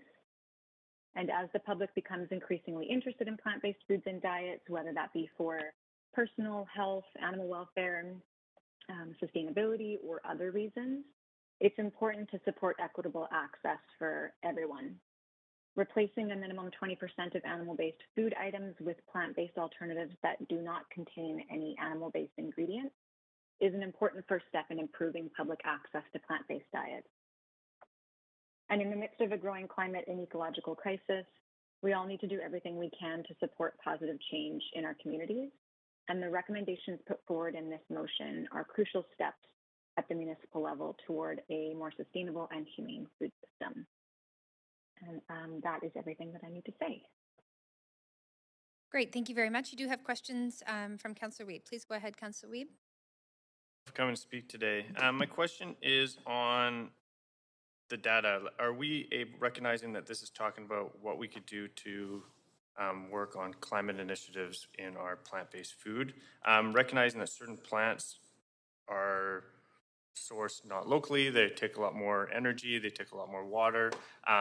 Is part of your research looking at what are the alternatives for people when they're making their decisions? So what locally based products, animal kelp, would be a better solution for the climate? Are you just looking at the animal side of this conversation? Or are you looking at what vegetables, what local produce would help us respond to the climate emergency? Certainly.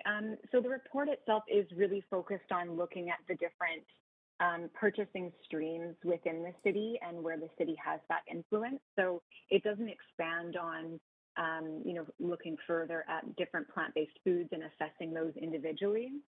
But certainly I think there's an opportunity to kind of continue doing that work as well. Okay. Is part of that work looking at the localization of the food system or no? Not in this report. It's really focused on what food is currently being purchased, and then those three alternative strategies of either replacing 20% across the board of each item, 20% of the most cost intensive, or 20% of the most carbon intensive, and that's kind of the scope of it at this point. Okay, and recognizing the different levels of GHGs that come from different animal-based products, is part of that research going to let people make that decision about if you do this type of animal-based product, even at 20%, go for this one because it will be that much even more of a reduction? So you guys, is the organization doing a determination of the difference between different animal products comparative to non-animal products, plant-based? So there might be some information in the report if we look at the particular proposal that focuses on the most carbon intensive replacement. So it looks at what's currently being purchased and then the biggest difference in terms of carbon intensity between the animal-based current options and the plant-based alternatives. So I could see something kind of continuing from that, but that's sort of as far as it's gone right now in that one proposal focused on carbon intensity, just looking at the greatest difference and where those savings can be found. Okay, thank you very much. Thank you very much, Councillor Wiebe. Councillor Fry. Yes, sure. Thanks, Emily. Hi. Hi. Curious why the report lands on 20%. Seems modest, not super ambitious. Was there a logic to picking a number like 20%? Yeah, so we noted 20% as a minimum benchmark. We felt that it was effective in demonstrating the impact of the policy change while remaining attainable in the short term. So certainly I think there's an opportunity to start with 20% and continue to go from there. We have seen some post-secondary schools in Canada and abroad use 20% as a benchmark. So I think it was just a place to start, but it's certainly there's room to grow from there as well. So what I'm hearing too, though, 20% is an attainable goal, and does that reflect sort of market trends and demographics as to people's kind of predilection towards plant-based of late? Yeah, I mean, I think plant-based is certainly, there's a growing demand for plant-based foods, and we're seeing that, locally and internationally. So I think 20% is a very achievable place to start. Okay, great. Thanks, Emily. Appreciate the work in this report, by the way. It's really spectacular. Thank you. Great, thank you very much, Councillor Fry. And thank you, Emily, those are all your questions. We appreciate you coming to speak to Council. Thank you so much. Next up, we have Asha Wielden. Hello. Thank you for... Go ahead, we can hear you. You have 5 minutes to speak to Council. Thank you. Thank you for the invite to speak today. I'm in support of including minimum 20% of plant-based options in purchasing. I am the founder of Kula Foods. We produce and offer plant-based foods both in retail, catering services, and meal services in the Greater Vancouver area. Just to kind of give light, I'm also a parent with students, with children that are in the school system, and I think this is a really great time to have more inclusivity around the options that are available as a small business owner that is on a mission to provide as many plant-based options that are accessible. We are seeing that growing trend, and I can tell you firsthand. It's at a point where, working out of a kitchen that holds over 42 businesses, local businesses, we see majority shifting over to plant-based options as a key focus. And then as a parent, would love to take part in the purchasing and food options that are available in the public school. Unfortunately, these options are not available at all for our children, and it was kind of a really big eye-opener. And it kind of screamed. And one of the discussions that I've had with a teacher was accessibility to local foods and the lack thereof of these vegan or vegetarian options. One of the discussions was around accessibility and cost, and I think as we look at purchasing within local with the minimum 20%, it will have a direct effect on small businesses to be given that chance to offer these plant-based options. So I'm going to keep it short, but this is really encouraging. I think it speaks to not only offering plant-based, but also supporting local businesses that are, hoping to give as much options as possible. And, I'm a thorough believer that, the best that we can do for our overall system, not just on one side, it's not just about animals, it's about our health, our children's health, and accessibility across the board. Buying local and supporting businesses that are looking to create as many options to our communities is key. And so I'd be really thrilled to see this go forward. Thank you. Great, thank you very much. You do have questions from Councillor Fry. Over to you, Councillor Fry. Thanks, Chair. Thanks for joining us, Asha. So I see you on Instagram, and I've had your food before, and I know you guys describe yourself as an Afro-vegan kitchen from East Vancouver. How's, if you don't mind me asking, how's business and growth, and you're a new business. How are you finding the industry and the opportunities? Thank you, Councillor. I think what we're seeing is the demand is growing. And so we went from offering catering services to local nonprofit and smaller organizations. And as we, received feedback, also working at Vancouver and UBC Farmers Markets, we got a lot of direct feedback around what the market would like to see. And some of the key standings are sustainability. So when you choose to incorporate more plant-based options, you're thinking of sustainable choices. And so with that, we've been able to expand our product offerings. Our offers started with just stews, and we now offer alternative plant-based meats and condiments that can be used. And yeah, I think our pricing has remained competitive, that it's still accessible to the community. The other part is when you're thinking of sustainability, with buying local, you're looking at the overall impact, right? So packaging solutions really plays a big role for us.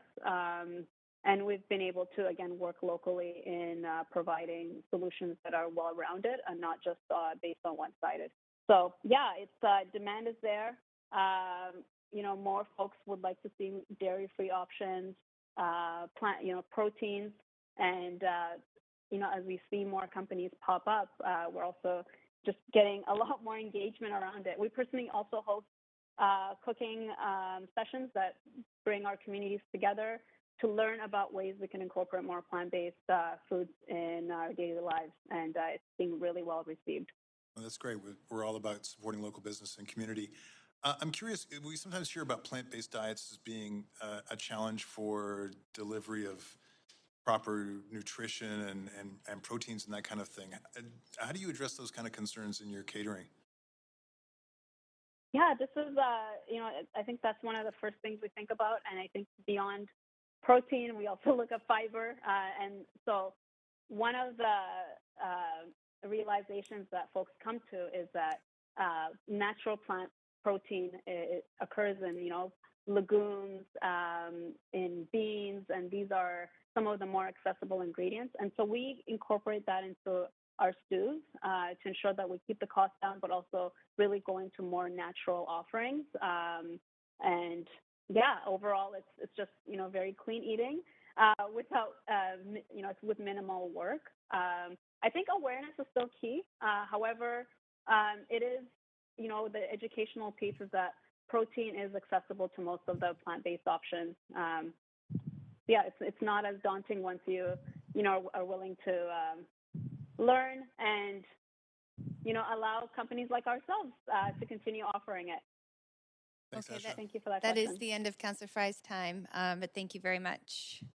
And those are all your questions, Asha, but it was great to hear from you. Thanks for coming to speak to Council. I appreciate the welcome. Great. So next we have Eleanor Boyle. Hello, can I be heard? You are coming through very clear. You have 5 minutes Wonderful. to speak to Council. Please go ahead. Okay, thank you, everyone. Thank you, Acting Mayor and Councilors. My name is Eleanor Boyle. I live and work in Vancouver, and I am speaking in favor of the motion. I am a former longtime journalist and college instructor. I have degrees in psychology, neuroscience, and food policy. Books that I have written include one which outlines all the reasons and strategies that people the world over need to eat less meat. So I am here as an independent citizen who has done a lot of research on the topic of this motion.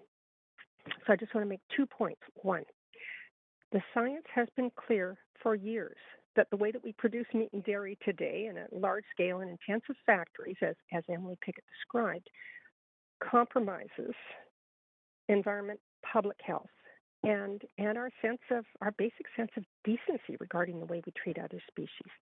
But it's been a really tough issue, especially for national governments around the world, and I have watched this. And that's because animal agriculture has powerful lobbies and because individual eaters have emotions and habits around food. So for decades, most of the heavy lifting on this issue has been done by individuals who have heard about it, they read the science, and they have been shocked and moved to personally shift their diets to go more plant-based. But the movement really has been bottom up. But we all know that individual action is not enough. So this is a chance for you to help move it to another level and take a modest but a very real step, as Emily Pickett and Pete Fry were talking about. This step is modest because the science shows that developed countries probably need to cut back on animal products, certainly much more than 20%. It's probably 50% or more over time. But this motion does represent a meaningful and a doable shift. And now is an excellent time. I've been educating on this for more than 25 years. And in the early years, I got a lot of criticism, a lot of opposition, and was even called a few names. But these days, I am much more likely to hear people say that they get it and that they're shifting, excuse me, to less meat. Their households are shifting, or at least they're trying really hard. And this isn't just anecdotal, as you've heard wider evidence support that more and more people see future food as mostly plant-based. So to summarize, 1, we need meat reduction at levels that are higher than the individual or the household, and this is an opportunity. 2, the motion is in line with the values and attitudes of more and more Vancouverites. I'm sure you'll get criticism, but you'll also have strong support. And that's all I have to say. Thanks. Thank you very much. You do have questions. Councillor Carr, 3 minutes, questions of speaker. Great. Thanks so much. And I think it was many years ago when I read your book. It was fantastic and very eye-opening for me at the time. But there's a question I don't know. I can't remember if you answered it in that book, but maybe you can answer it now. What role does really shifting to a plant-based diet play in terms of us tackling the climate crisis and the crisis around really our environment and sustainability? Well, plant-based foods of all kinds, or I should say meat and dairy, create many more greenhouse gases than any equivalent amount of plant foods. So of anthropogenic greenhouse gases, meat and dairy are at least 15% and probably closer to 25% of anthropogenic greenhouse gases. Now, as we replace that with plant-based foods, those numbers are not going to disappear. The plant-based foods are also going to have some greenhouse gas creation. So I can't give you an exact number, but there are so many ways in which meat and dairy are problematic. One that people don't think about is refrigeration, mentioned by Drawdown and many other groups as a major greenhouse gas producer. Meat and dairy products have to be refrigerated or they will make us sick. Vegetable products, not so much. So there are just a lot of ways in which meat and dairy cost many more greenhouse gases than plant-based foods. Sorry, I can't give you a number, Councillor Carr. That's okay, but I still have zucchinis on my back shelf, not refrigerated from the summer, and they're great. Great. Thanks very much for speaking on this and for the work you do. Thank you. And you do have questions from Councillor Boyle. Thank you, and thanks for calling in, and Eleanor. I am just wondering, in all the work that you have done on education on this front, if you have any thoughts or advice on how the city, in taking this step, can be communicating it in ways that invite others to consider their own choices rather than sort of getting their backs up and digging heels in. Right.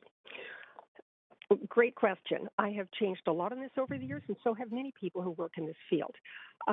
One of the realities is to help people realize that their food choices are not simply personal, but affect the planet and others.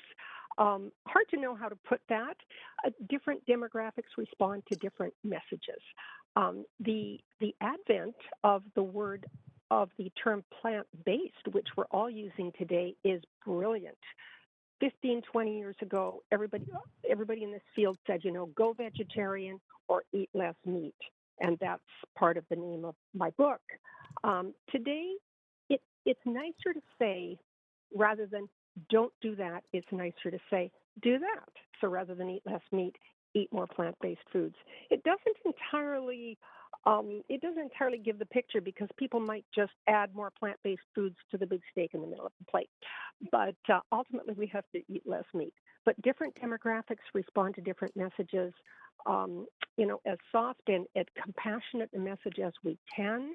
I work with many people who give the vegan message, and that has a lot of quality to it, and I understand it. Many of us have chosen the eat less meat message, feeling that it's more likely to be successful.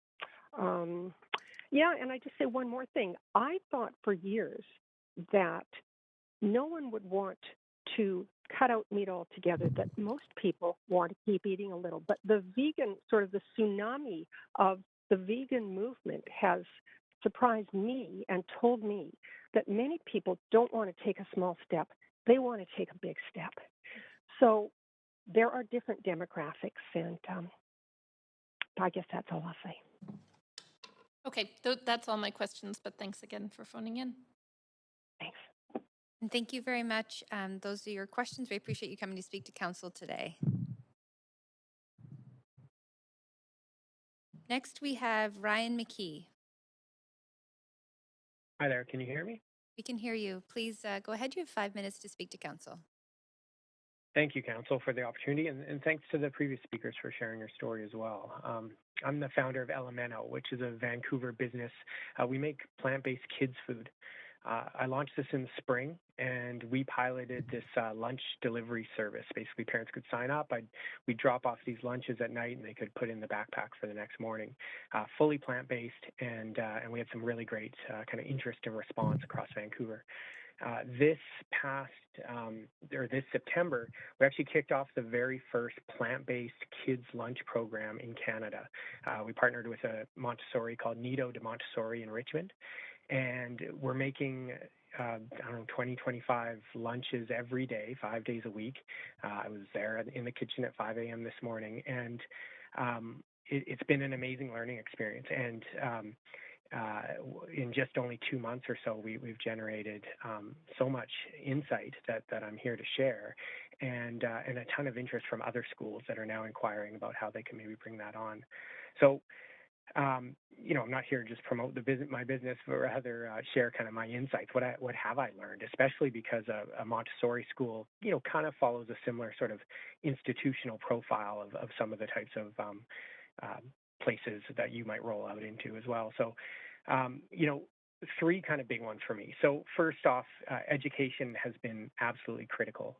Veronica, the owner of Nido de Montessori, said it really well. She said, we don't have a food challenge, we have an education challenge. And what that means is we've spent actually a ton of time working with the parents, educating them. We do videos that we send to them on social media. We've done some in-class or like in-group interactive kind of activities with the kids. We've had open houses. We've written things because we recognize that actually there's a lot of questions around plant-based eating. And, parents are handing over their kids for, 5-6 hours a day, and they want to know exactly what their kids are eating. And none of these parents, by the way, and none of our customers to date have been vegans at all. These are just folks that are curious and interested. And one of the approaches that we've taken that I think I don't really hear it out there as much. And obviously, people speak to the health advantages and the betterment of the planet and animal welfare and things like that. But the way we've approached it with parents is sort of how it can balance a weekly routine. So, breakfast time is pretty dairy dominant. There's yogurt and there's milk and eggs and cheese and all those things. And then dinner tends to be pretty meat dominant, or at least the meat is kind of the hero of most North American dinners. So the way we positioned it is that, listen, we're just here to kind of come into that midday meal and focus in on vitamins, minerals, fiber, all of those things that maybe just get a little bit less attention at those other times. Feel free to do what you need to do at those other meals, and we'll take care of some of those other things. And so when you position it more of this kind of softer, more like a complement to an existing routine, we really got a lot more buy-in that way, as opposed to some kind of like stance or, on becoming plant-based or not. Sorry, just taking a sip of water. The second one for me, the big takeaway, was how reluctant parents are to processed foods. And, I think that for better or worse, the plant-based movement that has occurred, especially over the last few years, has been dominated by these more processed foods, the burgers and the chicken nuggets and these types of things. And unfortunately, and I think rightfully so, I'm a parent, parents have a lot of questions about those foods, and they're really unsure about the ingredients, and they're really unsure in terms of how that might impact their child's diet. And so for us, we use real ingredients. So there's only a few instances where we take something that might be processed. We might use a dairy-free mayo or something instead of making it from scratch. But that, I think, lends itself well to some of the things you're looking to implement. I think that if you're talking about a concession stand at a park or a golf course or something like that, sure, a plant-based burger makes a lot of sense. It's quick and easy. But I would certainly suggest to you, if you're talking about things that require maybe a little more of like a catering or a food service, maybe a festival or something like that, that really your consumers, and particularly if we're talking kids' food, say in the school system or whatnot, to maybe move more toward that sort of real ingredient, kind of made from scratch kind of stuff, as opposed to processed food. And then the third one for me is this notion that I'm kind of pointing food inclusivity. One of the things we've done is we've stripped away a lot of the common allergens. So not only are we, of course, we're dairy free and meat free and shellfish and all those things, but also like gluten free. And basically what we realized is that food can have this communal experience in a classroom. And, we don't want to produce something where there's the separate item with the yellow sticker on it off in the corner. We don't want to set that kind of precedence, and we don't want to we're cognizant of the impact that might have on that child as they grow up, sort of feeling. Ryan, I'm just going to say that you are over time. So if you could just wrap up with one sentence, that'd be great. Yeah, so just really believing that kind of inclusivity of a meal is also an important aspect of this. Okay, great. Thank you very much. You do have questions from Councillor Fry. Please go ahead, Councillor Fry. Thanks, Chair. Thanks, Ryan. I don't have kids, but I know a few kids. And I also know that it's true. And I know that they're notoriously finicky eaters, and like eating your vegetables does not seem like an easy sell for kids. How are you making plant-based, kid-friendly food? What do kids like in a plant-based diet? That's been a big challenge, admittedly. September was a big learning experience for us. We found that the first week or two, kids were kind of only having a couple bites of things, and parents were getting pretty concerned that they're paying for this and their kids aren't eating it. We sort of asked them to kind of go on this journey with us and to look at this as more of a journey. And I'm telling you, like, it's the first week in November, and the kids are eating it all now. And in fact, parents have commented on, like, my kid never ate spinach and now they're eating spinach. And we're looking at this as like, wow, by the end of the school year, we might be able to increase a child's palate from, eating only like 10 foods or something to now eating 20 or 25 or something like that. And so, there is definitely a bit of a curve, a bit of a hump to get over, but that repetition and that kind of ongoing engagement, they push through it. At least that's what we're seeing. True story, when I was a kid in Vancouver Public Schools in the 1970s, the highlight of the year was Hamburger Day, when a big multinational food conglomerate would come in and distribute hamburgers and orange drink and apple pies, and it was a thrill. And I often thought, in retrospect, wow, way to set kids up to have lifelong eating habits of a certain golden arches. Do you see this as a role where you're actually building healthy food habits for the rest of their life, kind of a challenge? Oh, absolutely. And, and I think that's kind of part of that notion around it. It's not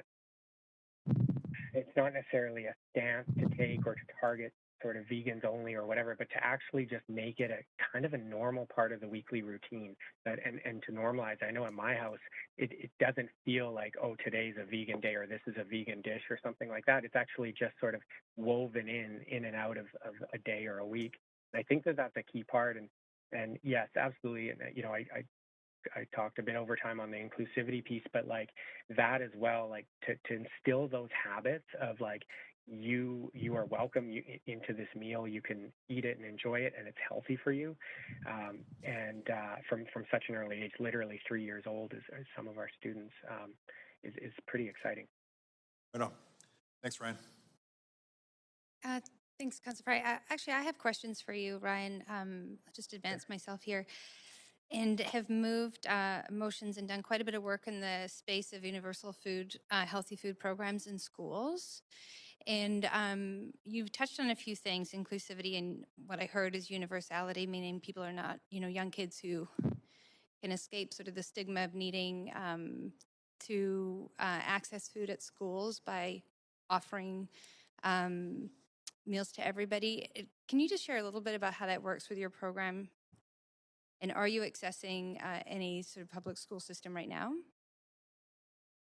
No, we're not. I've reached out to the school system. I spent 18 odd years in the sports industry of all things and have kind of pivoted and trying this entrepreneurial venture. So part of me is trying to kind of work my way into this industry and this network. But I envision even just a baby step and potentially what I'm trying to do here as a kind of a plant day in the school system. Could we take a few schools and do sort of plant day at General Wolf Elementary and have curriculum and things like that there, and maybe guest speakers at the assembly and food and things like that. So I've had no I haven't had that opportunity within the public school system to date, but so far just the kind of private preschool Montessori type. Does that answer your question? Yeah, that answers my question. Just a quick follow-up. Noting that the whole idea of meal kit delivery is a growing industry, and one that comes with growing concerns around recyclable materials. And I'm just curious if that comes up for you at all. I know this is speaking more directly to what it is that you're doing, but recognizing that municipalities generally are not accepting the packaging in terms of recyclable items that can be dealt with. And I just wondered if you had a thought on that or if that's come up for you. Yeah, totally. And actually, thank you. Literally about a week, maybe 2 weeks into my little entrepreneurial venture in the spring, I was going house to house around Vancouver. I think I had maybe 12 or 15 customers, and I dropped off these like plastic, the typical ones you might see from a restaurant or something, and leaving them on the doorstep.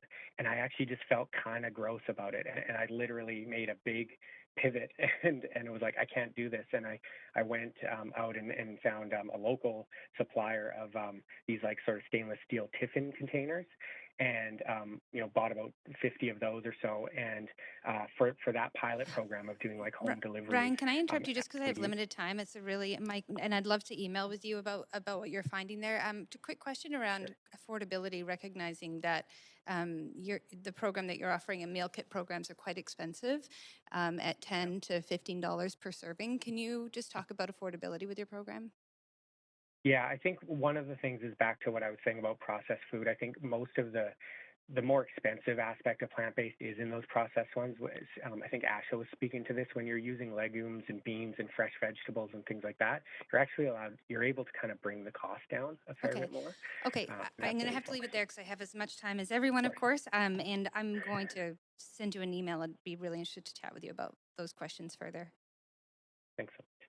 And those are all your questions, Ryan, so thanks so much for coming to speak to Council. Thank you. So seeing we have no other speakers on the queue, just again, thanks to all the speakers that called in to offer their perspective.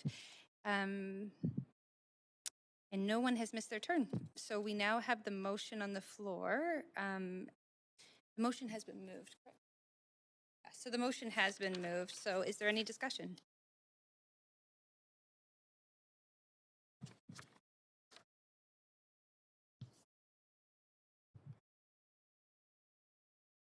Councillor Carr. The silence was deafening. I actually have to thank Councillor Fry for putting this forward. I think this is a good move in terms of people's health and in terms of the environment. And I'm just, I thank all the speakers. The speakers were great and offered a lot of information. So I'm very happy to support this. Good move for people and the planet. Thanks very much, Councillor Carr and Councillor Fry. Yeah, thanks. And I guess I was just holding out to speak to close. I really appreciate the speakers that came. I think we really got a breadth of kind of really what we're talking about when we look at the plant-based diet options, healthy eating habits for young people and for all of us, small business opportunities, a growth in a sector that we're seeing real momentum here in Vancouver as what some are calling the vegan capital of North America. What an opportunity to celebrate that and bring it into some of our procurement policies. And of course, the impacts on the climate are significant, and the shift to a plant-based diet, even at 20%, is significant. We know that the C20 or the C40 cities have embraced this as a real solution that we need to pursue, and it's something that we need to do, across the planet, because we know that emerging economies and in other nations, meat production is just not even a viable option for feeding populations. So it is a shift, and it's something that we can lead on as a greenest city. So I'm super excited, and I'm really grateful to the work that Vancouver Humane Society has done to put forward this report and the advocacy that they do, and really appreciative of, enjoyed working with this group over the years, and I think they do fantastic work. And I really appreciate that they took the time and attention to focus on how Vancouver could do something like this. And of course, sharing some of these outcomes with our colleagues at school and Parkford, I think is going to be a critical part to the success. And I also just want to, highlight that in speaking to folks about this, I've acknowledged that this council is the council to really actually move the dial on this kind of stuff, because we have consistently, as a council, taken positions on animal welfare and, healthy kind of food practices and stuff that I think when people thought, oh, was this going to pass at Vancouver City Council? I'm like, yeah, I think it will actually, because I think this is the council that will do this. This is the council who rather spontaneously decided we weren't going to go down for closing a lane to sell to a chicken factory in East Vancouver, because none of us really felt that good about factory farming in a residential neighborhood. So kudos to this council as well. Not presupposing how you're going to vote, but sure hope you'll support this. Thanks. Thank you, Councillor Fry. And I'll just, if council will indulge me, I'm wanted to speak in support of the motion. I think we are asking all the right questions, and even early days when we got elected, if anybody's wondering who was asking for more vegan lunches being brought in for us, it was me. So I'm a huge proponent of plant-based meals, I think, for health, for the environment, cost-effective. And I do see through organizations like Fresh Roots, Coalition for Healthy Food in Schools, that it starts with our early childhood education, and so I'm appreciating that that is in the motion to talk to the Vancouver School Board and continue to push from that angle too. And I think 20% is reasonable in terms of a foot in the door to start to change our practices. So I'm happy to support. So with that, we'll go to a vote.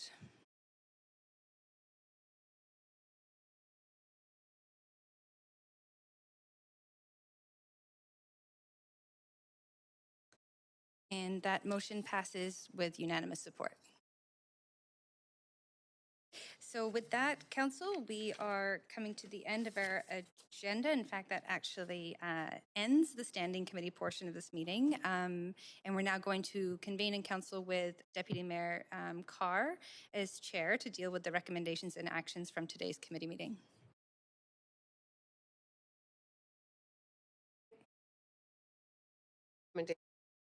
Standing Committee on City Finance and Services. Deputy City Clerk, may we have the roll call, please? Yes, Mayor Stewart is away on civic business.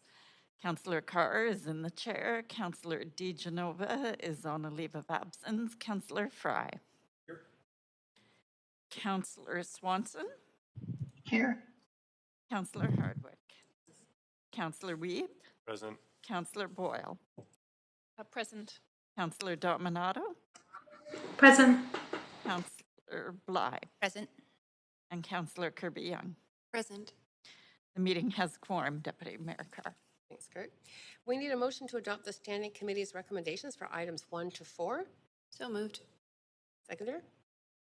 Thank you. Did you catch that? That was Councillor Hardwick for a second. All those in favor say yay. Yay. All those opposed say nay. This motion carries unanimously. Would someone like to move a motion to adjourn this meeting? Got that, Councillor Hardwick, seconder? Kirby-Yung. Thank you. All those in favor say yay. Yay. Yay.